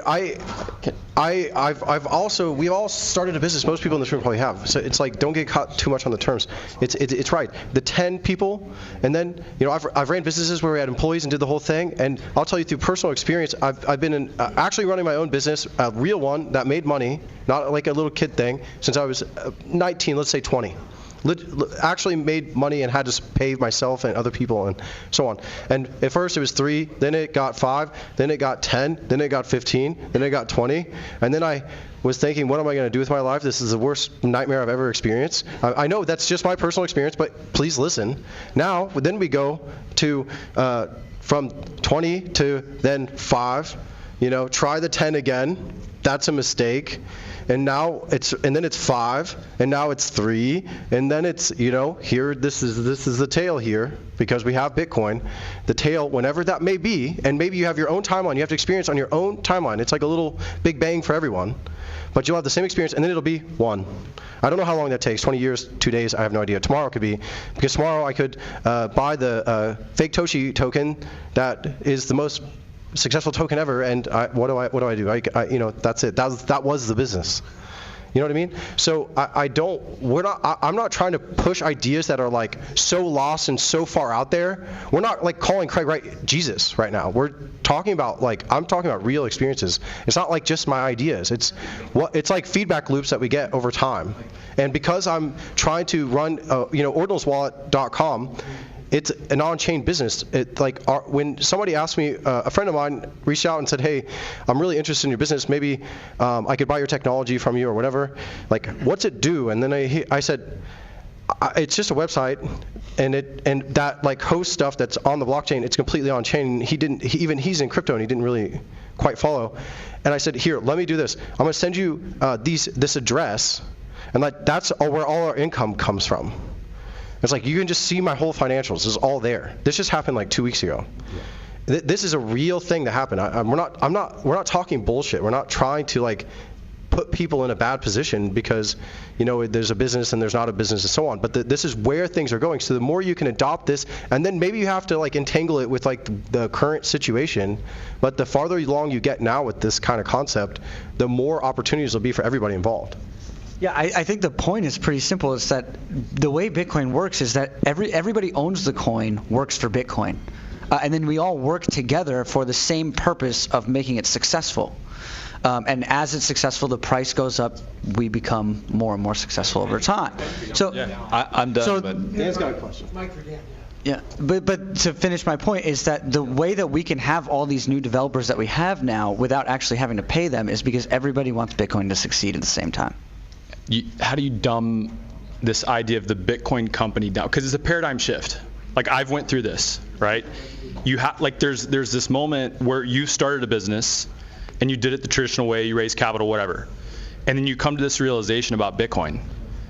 How do we dumb this down for someone to understand? Jack, you probably could explain this the best, but it's what is the simplest explanation of the difference between the legacy thing that we're coming out of in this new paradigm of a Bitcoin or a hyper-Bitcoinized world? I just want to say one thing and then I'll give it to Jack. It's buy token and then make number go up. Right. I'll take it. You take it. I want to piggyback. I would speak from more. I've pretty much been owning or starting or founding all the businesses I've been a part of since that moment in time I mentioned earlier. So I've been lucky that way a bit. It was a bit of luck. And the number one realization for me, and it's not like I had this 10 years ago. It was 2 years ago, a year ago. It's just I'm never going to payroll again. Yeah. Payroll's out.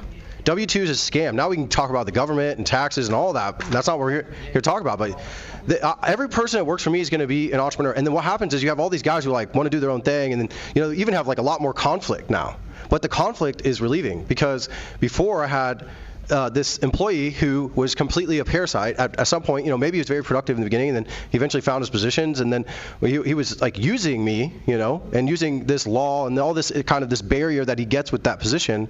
And his dog was sick. He couldn't finish the product. I have a due date tomorrow. My entire life is risked on this one project being due tomorrow with the biggest client I've ever had. This is a true story, by the way. And then the guy's dog's sick that day, and I can't do anything. I can't. He gets a sick day. It's all legally, and so I had to learn a lot of like hard knocks. And I realized, to me, the way I like put it into a single thing was, there's no payroll, there's no W-2, no payroll. To be more international about it, it's like there's no payroll. It's like, people, if you were motivated to work on something, then just like find your incentive, and before it'd be like, oh, let's make a deal, let's like you get 15%, then they'd like never be happy with that, or it blew up and they thought, well, man, they're making money off the sweat of my back, and it's like all this conflict came, and you're like, oh, that's actually a good thing. Now we're like getting already to this point very quickly where it's like, oh, okay, Dan, you're making Dodie, we're all gonna mine it. And Harry here is going to like push some code to help you out. It's not like you're writing him a check and saying, I'm going to employ you for 12 months and you're going to do this and I'm going to go get $50,000. It's literally here, right? That's a point I wanted to push earlier, was that it's not just a cloud in the sky. It's here. It's on ground. This is happening right now, real time. So we're talking about really real time stuff that might sound a little bit silly, but it's here. And I would say my way of answering that question is eliminate payroll.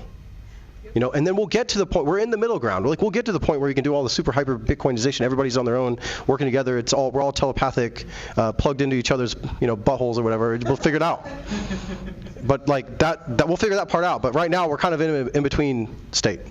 Okay, let me ask real quick. Do you want to answer that question? So real quick, can we all agree? We kind of had this conflict between, let's just say, Boomerville and Degenville. Sorry, Boomerville versus Degen City. There's kind of this conflict. Can we all agree that everyone in this room, we all envision a world where there's hyper-Bitcoinization? And I'm going to just read from Daniel Krawitz's definition. It's where there's a voluntary transition from an inferior currency to a superior one, and its adoption is a series of individual acts of entrepreneurship rather than a single monopolistic that games the system, or monopolist that games the system. I think we all agree that we envision this world because we think that's a better world to live in. That's where everyone's potential is unlocked. And we're all working towards this Web 2 to Web 3 transition. If we all can just at least all agree that that's what we're doing together, then it's just a question of, well, right now we're still in the backcountry trailblazing, while people might be building Atlantis, they can go there and build that. It's just no one's going to come there yet, because we've got to build out the trails, and before railroads can come in, we've got to have horse trails. We've got to wander off and figure out this is the wrong way to go. The one thing I would suggest is that we find ways to have, let's call them architects in the middle, that make sure that the Degen people don't accidentally route it through a place where railroads won't be able to go through in the future. Or hey, on the horizon there's going to be this SPV thing, make sure you do it this way or that way so that we can link up at that point. Is that a safe summary of how we all are actually on the same page? I would agree that in other words, we're all on the same team. But in the history of the U.S. is really interesting. I think it's super relatable to whether it's the independence and so on. It's really relatable to this Bitcoin thing. But there will be ghost towns, and there will be gold rushes. And right now we just have a lot of ghost towns, and we want more gold rush. That's probably an abstraction of this conversation. But yeah, we're cowboys. Yeehaw. I think really what Taylor said is very much along the lines of where I wanted to go is, I absolutely agree in every way that a lot of us in this space have not been having nearly enough fun, and that is a really important thing to how this works. And I've been as anti-degen as we get, but I've had a lot of fun mining POW 20s. But to kind of go to that next level of the work that Babbage is doing and the work that the BA folks are doing, this is important work. And so, but I also agree that has been by far the largest focus of what BSV is, and that has been a huge disservice, and it has stopped money from coming in, it has stopped the coin from going up, which drives people away, not pulls people in. And I largely agree, and I've spent a lot of years spinning a lot of wheels, and whatever. I mean, we are where we are. But I guess the fact that, or the point of the matter is, yes, but you can't expect that the next generation of what the node needs to be is going to be built by people who have no interest in inscribing and selling. Like, there does have to be some larger investment in the future, and how do you get that without the boomer side? How do you get that without someone whose interest is structuring this for long-term success? Or do you just keep going and having fun until it breaks? I think we're already doing it. Like, look at the work that you've done with Jack's ideas as far as locking goes. There was no BSV association that came and said, hey, we need this protocol so that we can have X, Y, and Z when we go to pitch an idea to an enterprise business. Jack said, hey, I think locking would be a good idea and it could make the number go up. And you said, I can make that work. And then the protocol was built, and then the interface was built. I mean, it's just like that. It was beautiful. I had an interesting conversation with Harry yesterday related to, one of the oldest things you could do on Bitcoin is lock. And then, that's called the Lou lock. And so, for whatever reason, it took a while for us to get some traction, but to sort of answer your question, there's a feedback loop. And we started with a really tiny one, and we got it back. We had to get the heartbeat back. We had to get out of the cryogenic little tube we were hanging out in, and we just got it. So now we get the Lou lock, and then there's the HODL locker, and then there's the yours, and the next thing you know, we're working with 5 different new people, and that feedback loop is it is right now currently here, and the goal is to keep the feedback loop going, and we think the fun part and the entertaining parts make the feedback loop kind of keep winding up bigger. So it's a good time to do it now, because if we don't figure this out together and do it now, we'll lose that heartbeat or loop or whatever, and then we'll find it again. But like I said, there's time.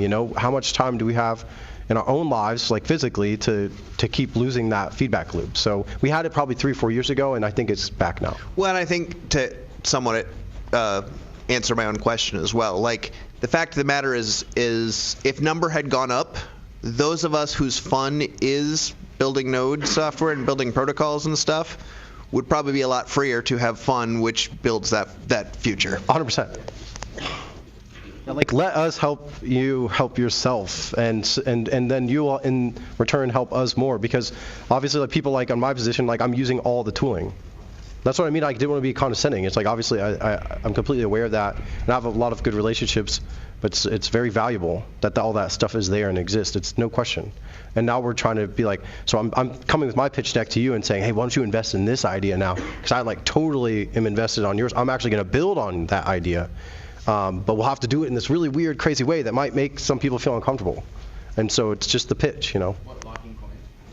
Well, anything that creates more entertaining experiences. Yeah, it's not like I'm on some other chain where the number did go up. I'm on the same chain where the number went down as well. So if you think about why certain people's influence have waned and maybe our influence has gone up, is not because we've succeeded necessarily. It's just people identify with, at least you are trying to get the number to go up, maybe unsuccessfully, right?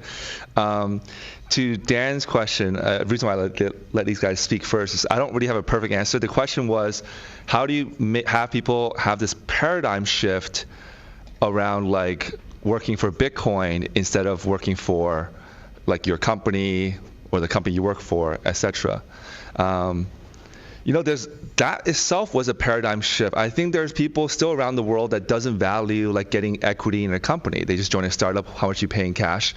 They don't understand that the exit of a company in the pre-Bitcoin ways was you could be a graffiti artist at Facebook and you made millions and millions of dollars.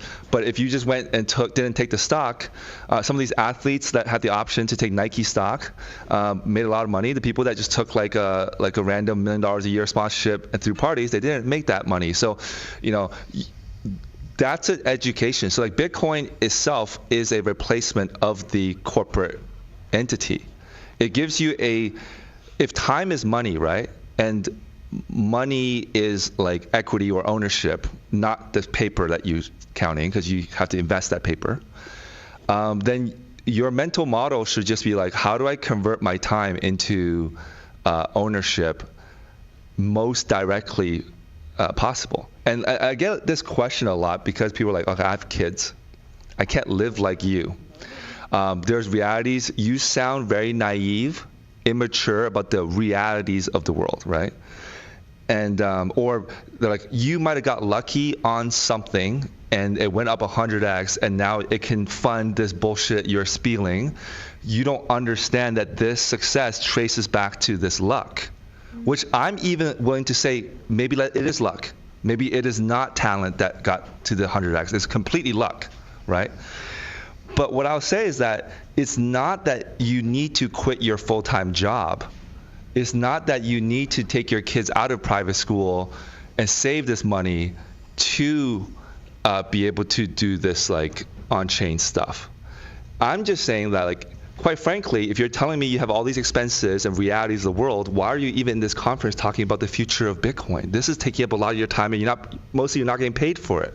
If you're doing a startup, even if you did get funding from Calvin Ayre, I know these numbers sound like a lot, like $1 million in SentB, $1 million in Hand Cach. I've been in startups before. You've been in startups before. Once you split that between 5-6 employees, you got a 2-year runway. You are already taking a massive haircut to whatever you would. You might make $50K a year. Yeah, you're already taking a massive haircut to the corporate job. So actually it'd be better if you went to an even more boomer corporate job that pays higher. But I'm just saying, for the 1 hour a week or 1 hour a year that you're willing to put your mind onto Bitcoin, take like a bipolar or dumbbell approach to it, where you're not taking a middle approach where, like, I really want to work on Bitcoin, but I can't take such risks like you, Jack, so I need to have a company where I get investors' money.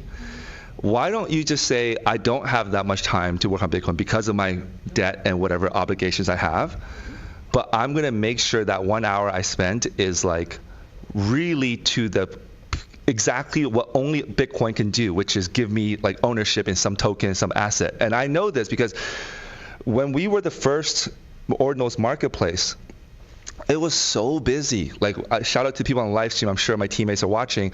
Like, people were adding collections manually, like all these empty collections. We're trying to have 3 people keep up with a Ordinals boom that was happening in February, right? And it's like, in hindsight, people can look at us from one perspective, which is OrSwap is a failure. Ordinals wallet is still succeeding. In that perspective, that's absolutely correct. But from my personal perspective, I would have wished that our team shut down OrSwap earlier and had more of these like thoughtful conversations about where is the value stack here. Because I know friends in our team that got a higher revenue split than I did of the product of a company that I would say I'm a co-founder, or at least a founder or co-founder of. But they may not have inscribed as much as me.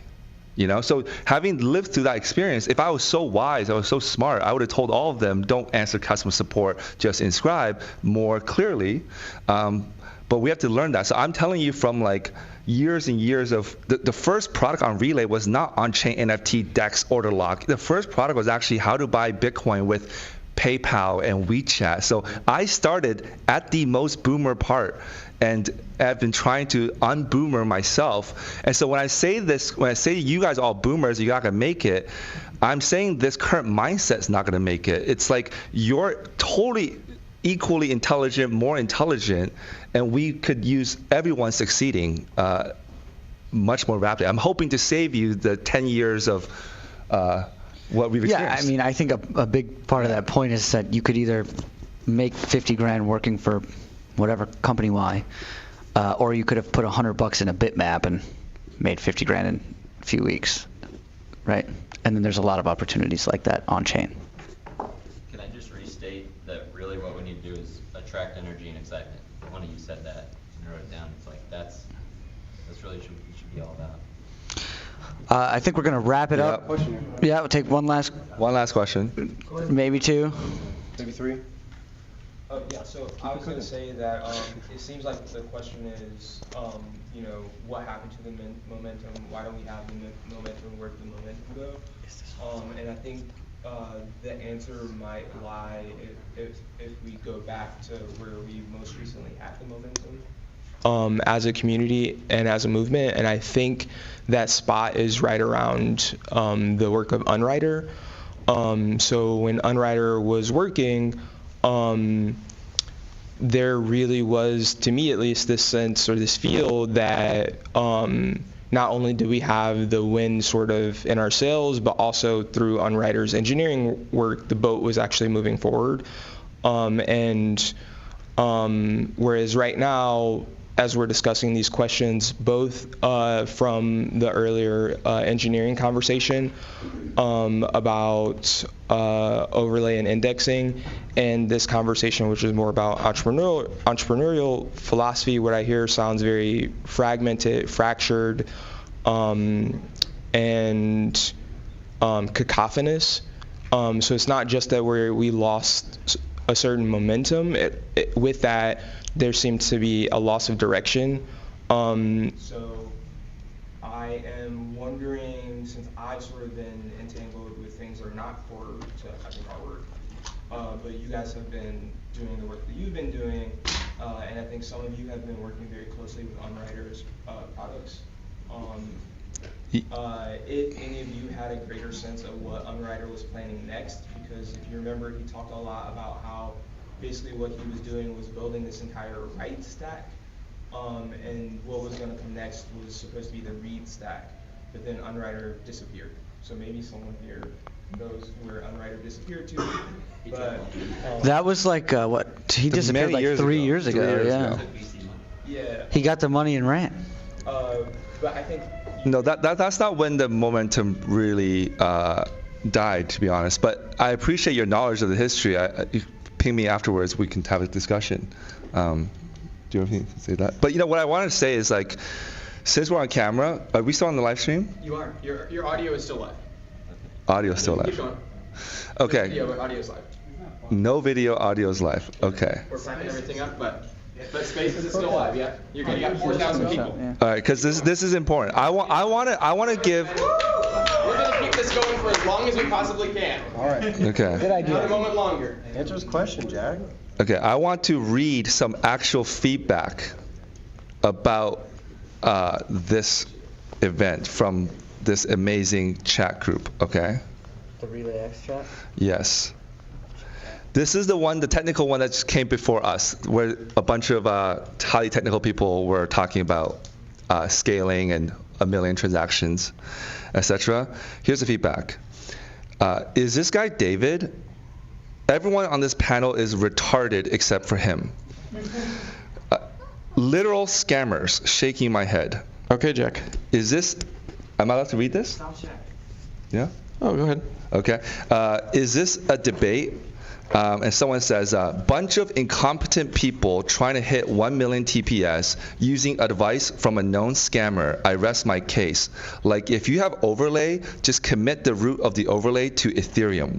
Essentially saying, why the fuck is there even a need for an overlay network? Okay. And then one final thing that just came through I want to read. I think it's talking about you, Thomas. That was asking, what can BSV Association do better, or maybe it's you, Jake, what can be done better? Very easily, the answer is remove NAR and DARA. Then we win. But what if you have $5 million and you lose your keys? Fuck you. Well, that doesn't work for the world. Don't work for me. It has already worked. People have lost hundreds of millions of dollars in a hard drive in a dumpster in the UK. Don't make it right. Go help him first. Go help him first. Well, look, for small payments, it's not reversible. No. Nobody's going to go to court, so it's not. For small payments. Dude, you just had a guy go to court and lose after 5 years. Stop pretending you're. Okay. That wasn't coin recovery. On that note, we need some drinks now, right? I'm tired. No, we don't care about this question. You want answer? A lot of questions coming up here. Yeah, just I don't know. I think we got slightly. No, I'm asking a question. You're saying what will bring the energy back, right? Why did the energy fade away? I'm saying I disagree as Unwriter. I think it's because basically what happens is instead of having a degen association and asking the degens what you need from us Do we need 1 million transactions per second? No. They were degenerating on Ethereum before 1 million transactions per second, okay? What we need is certainly tooling that can make it more flexible to trade, dexes, wallets, these kind of things, okay? But what happens is, because you go meet with some enterprise and you ask them what they need, okay, they will give you answers that will be very favorable to things like NAR and DAR. So it's not the guy with the coins that lost the keys that is screaming at you for NAR, right?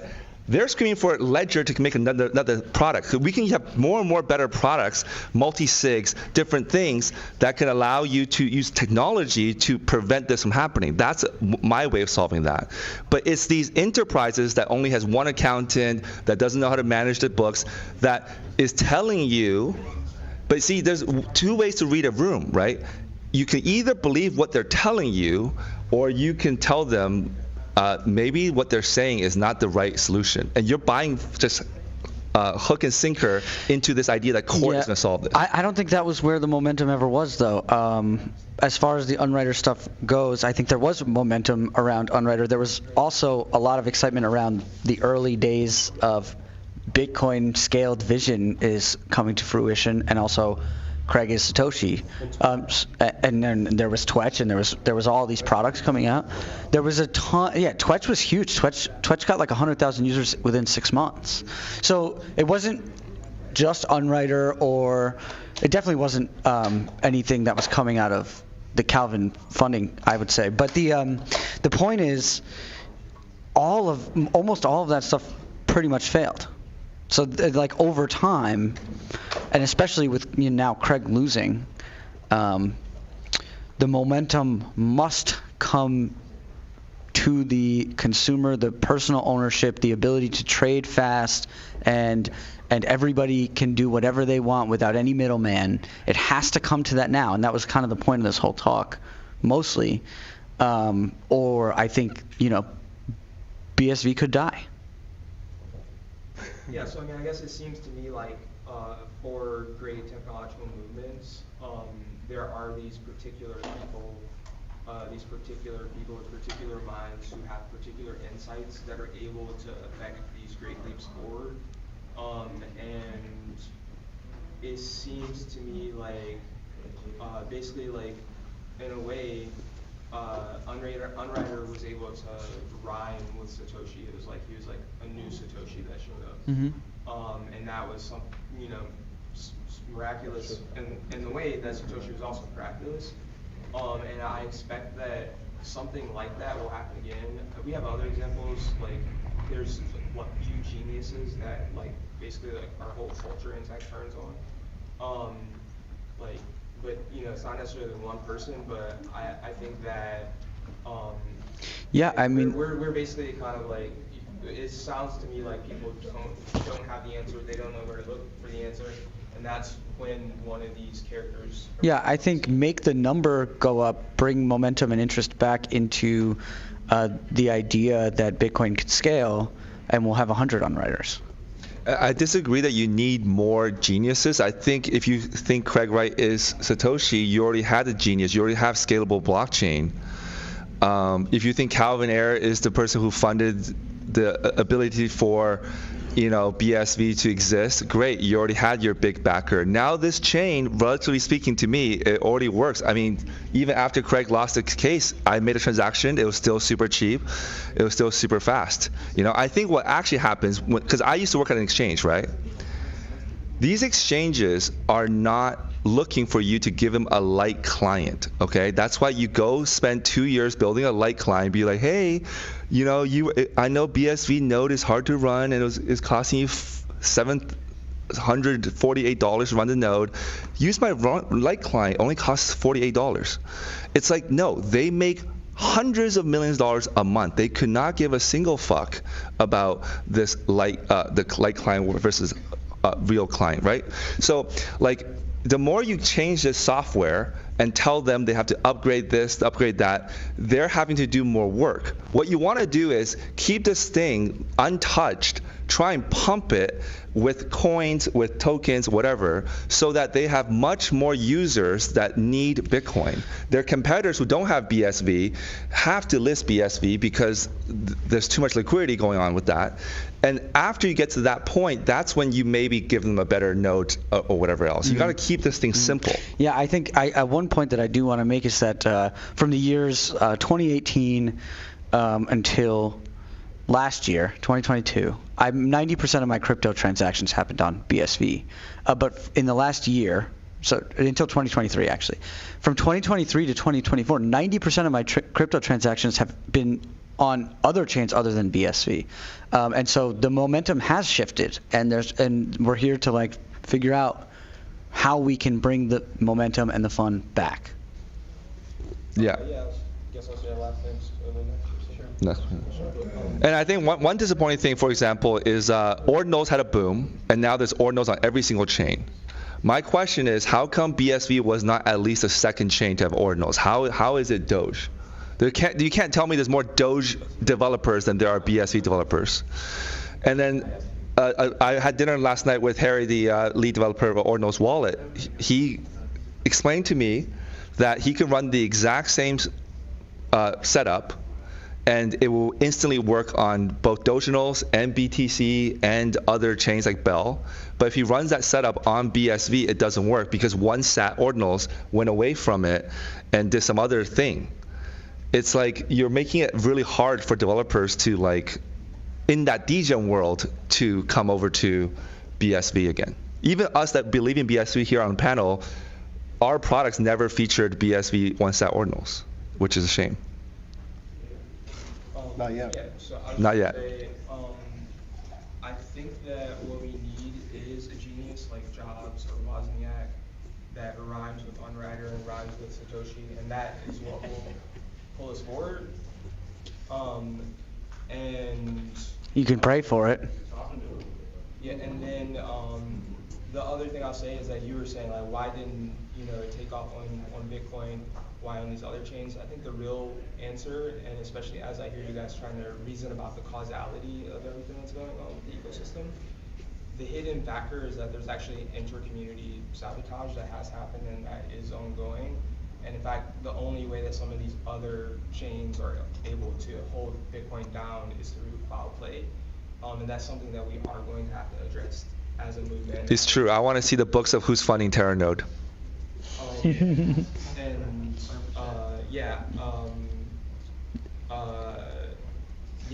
just that's something that we will have to address as an ecosystem and as a movement. And forgot my last point because you interrupted me. But no, I think that was the answer to your question about why it's not happening with Bitcoin. It's because there's actually foul play. Oh, and the reason why we have to address it is because in the same way there were these other types of foul play which could occur with the banking system, the fractional reserve banking system. We've now kind of come to the next station in the spiral, where within our own movement we have these new types of foul play, which when we solve them structurally will lead us to the next era. Smartest money in the world is funding Terranode. I'll just say that. So I want to thank you guys for everything you've shared. And am I coming through? Yep. Okay.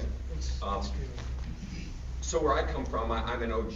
I've been an OG for a while now. I've been in this space for a long time. And when I look at what Craig Wright and Calvin Ayre have done, none of us would be here if it weren't for the OGs that did where we're at today.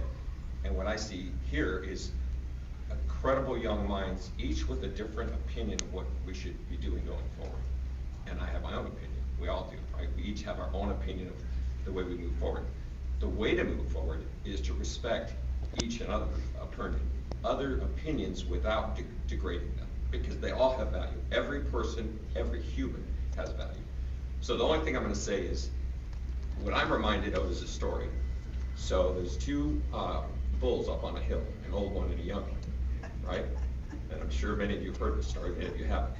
The young bull looks down over the valley and he sees all the cows. He says to him, "Hey, Mr. Bull, old bull, let's run down there and have a lot of fun with all them cows." The old bull says, son, let's walk down and have fun with all of them. See that, guys? Okay, so I think that is this on? Mm-hmm. Yeah. Yeah. Okay, yeah. So along those lines of what you just said, I think it's very important for everyone here to take feedback. And I wanna comment on the Bitcoin Association, because it is not that the ideas from the Bitcoin Association, it's debatable whether they're bright, gray, whatever, indifferent. That doesn't matter. It seems to me like you guys do have the funding to be able to execute your ideas in the market the proper way. For example, when you guys introduced the NAR and the DARA, that was horrible timing. You couldn't have chose a worse time to introduce that. Now, if you would have introduced DARA and NAR when BSV is at $10,000, I'm pretty sure people would be more more accepting of that reality, because they have more money at stake and they would consider your ideas more. So I highly recommend, because I do know you guys have the funding to do so, you guys need consultation. You guys find yourselves working in the UK and Switzerland. That is a bubble. And you guys want to be some sort of the storefront for Bitcoin. But you guys really need to realize that Bitcoin is something global. And you can't take that culture where you come from, which is extremely corporate, to the rest of the world. That culture does not jive in Miami, in Austin, San Francisco, Medellin, Mexico City. You're not going to find that. And you're not going to find growth there either, and you want to find acceptance. And it's very important for you guys to take feedback from the community. Because if you guys don't take feedback from the community will eventually get tired of you. And that's the sad reality here, because it seems to me that you guys feel comfortable imposing your worldview and vision on the network. And it's okay. We all have our own opinions. It's fine to have our own opinions. But we need to do everything with tactfulness. And I'm telling you guys need to get consultation on how to do things right. Because we all agree here that your timing was awful when you guys introduced the NAR or the DARA. I don't agree with it at all. I don't like it at all. But man, it was the worst timing ever. It would have been great if it was at 25. What's that? It would have been great if it happened at 25. 25, that what? 25? The timing was okay. I mean, gosh. There wasn't anything wrong with it. It's...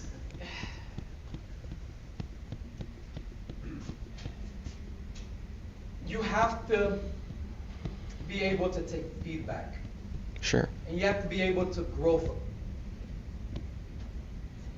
in understanding each other. Because if you as a Bitcoiner don't lead by example in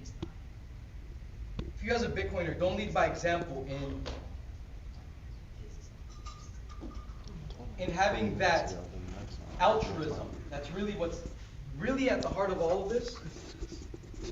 Give me your mic. I'm gonna turn it off for you. It's on? Give me your mic. Yours wasn't working, but you can still hear it. Change the mic. It was far away. Which mic is good? This is good. The stream is down, right? No, the live stream is still. We're still got 4,500 people probably. I know, but 48.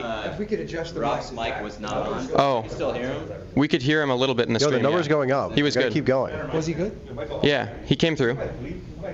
But Look, there you go. You're There we good.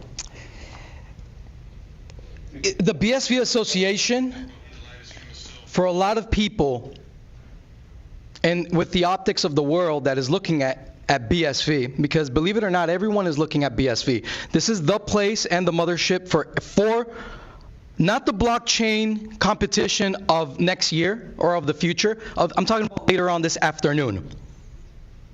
Everyone knows that layer 2 scaling is a farce, to the point that VCs are funding L1s as L2s on purpose. So we are at the center of innovation here. In spite of everything that has happened, the BSV Association needs to go, and you guys have to do something. You guys have to get some sort of consultation, because your approach to market with what you're presenting is counterproductive. It really is. It really is. And you guys have the means to get that consultation, because there's no reason why you guys why there's so much gap in communication here. Because you guys are maybe under the impression, or for some reason, that us that are more in favor of the degenomics and the crypto native grassroots innovation, you may, for some reason, you think that we don't understand the world, the corporate world. But in reality, we all come from that. We have, to be honest, some of us probably more experience than you guys in that world. Like, honestly. So we honestly don't have something to learn from you, to be completely honest, because we were educated in the same school systems. We all got the same government indoctrination. We all got the same, all come from the same zeitgeist as you. That's pervasive in this world. With all honesty and humility, you guys have a lot to learn from us. And I really think that that when you guys figure this out, and you guys really need to dig deep and look inward, then you guys will be successful in your endeavors a lot more than you are now.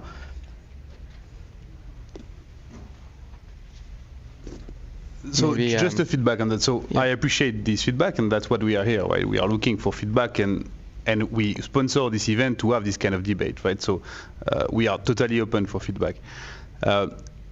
I don't come from the corporate world. I'm an entrepreneur. I've funded 4 or 5 companies already. I'm not from the corporate side. I'm for the entrepreneurship mindset. We consider that corporate world. Yeah, but again, what I'm saying today is not that we should only build enterprise-grade blockchain. We should allow everything to be built on BSV, right? The way we are trying to do for the last years is that we are opening the contribution of open source components to different teams on the ecosystem. Gorilla Pool, Babbage, sCrypt, all the libraries that you guys might use to build digital native stuff will be used by you will use these libraries, right? We released the BRC to foster the communication within the ecosystem around standardization. We open all the Discord channel to ensure that we can communicate with. We are here today to discuss with you guys, even if you don't have the same idea about certain things, that's fine. We're not here to dictate anything. So for the last years and a half, we try to be, and we have been more open. That's a fact, right? We have been working with 5 or 10 different teams within the ecosystem. We have been discussing standardization openly. We have been setting up all the open source guidelines. So you cannot tell me that we are not open. That's totally wrong. And we gather, we are welcoming any feedback. That's why we are here. We fund this event for that, right? You know, with all respect and honesty, Bitcoin doesn't need you. That's the honest truth. And because if we need to have any sort of dispute resolution whatsoever, Bitcoin being an honesty machine, we have government law. So we honestly don't need you. We honestly don't need you to help out with open source development. The example has already been given. You want to put yourself in that position, that's your prerogative doing that. Putting yourself in that position as an entity, as an organization.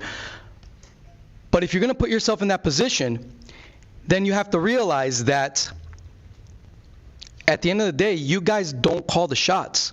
It is the grassroots movement, it's Bitcoin native itself that guides us, and there is no leadership here. Right, and I think we agree there. Yeah. Right. But you guys really need to get as close as possible to what's happening in this conversation and really understand it from within. Because this is not going anywhere. This is at the heart of Bitcoin. This is literally what captivates the imagination. This is really what moves the market. No, I mean, again, it just, when you say Bitcoin doesn't need us, etc., it's not about us. The association is here to be a platform to leverage contribution from different stakeholders, ecosystem stakeholders. That's what we are. We don't dictate anything. We are here to foster collaboration through a neutral foundation. That's it. And obviously, I think you're wrong. I think the ecosystem needs a neutral entity which leverage the contribution from everyone, and that's what we're doing today. And the association won't play a leadership role. It will be a platform role, allowing different people to contribute. That's it. And I do think that this kind of entity, this kind of mindset, not to dictate, not to centralize, but to leverage, that is needed. And that will be through this kind of entity that we're going to be able to succeed. But again, it's not about, I think it's not about only the corporate world, the enterprise. It's not about that. It's about leveraging the contribution from everyone, right? That's what matters. And I think a neutral entity for that is needed. But it doesn't have to be only specific people within this entity. We are welcoming any contribution from everyone, right? Thank you. I'm going to read an audience comment. To steal Satoshi coins, you need OP Court. To enforce OP Court, you need NAR. To enforce NAR, you need Terranode. There can be no ambiguity around this. Implicitly saying the only reason your BSV association exists at all is to be part of this plan, this plot to steal Satoshi coins. It's not to steal Satoshi coins. It's not, the whole point of NAR is not to steal Satoshi coins, it's to give Satoshi coins back to people whose coins have been stolen. You can't even prove that you're Satoshi in court.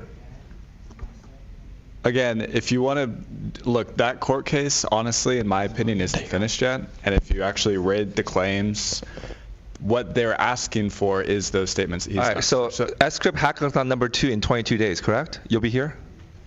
What does this have to do? You got 21 more days for the official ruling, right? There's no court that rules and says we'll explain it later. You have to read a little bit. The claims that Copo is asking for is not, and they were reading those claims. I mean, I can read them. I can read it for you. It's very clear. He said, "I will make." He said, "I will make certain declarations clear right now." Yeah. First, the first of the declarations. Declaration. Huh? How do you define declaration in legal terms? He's declaring. Anyways, guys, number one I gotta point. go. I have a flight to catch, and I really enjoyed our conversation, and we hear your feedback, and it's good, and we want to empower you guys to build stuff. So it's okay if you don't cancel NAR and DARA yourselves. We'll just run another node, and you'll be off the network anyways. And you can do things on your own. You said you don't need us, so you can do that, and that's fine. All right, cool. Okay, I think a lot of people. All right, thanks everybody. About this, so Enjoy the pump to 1200. It's coming.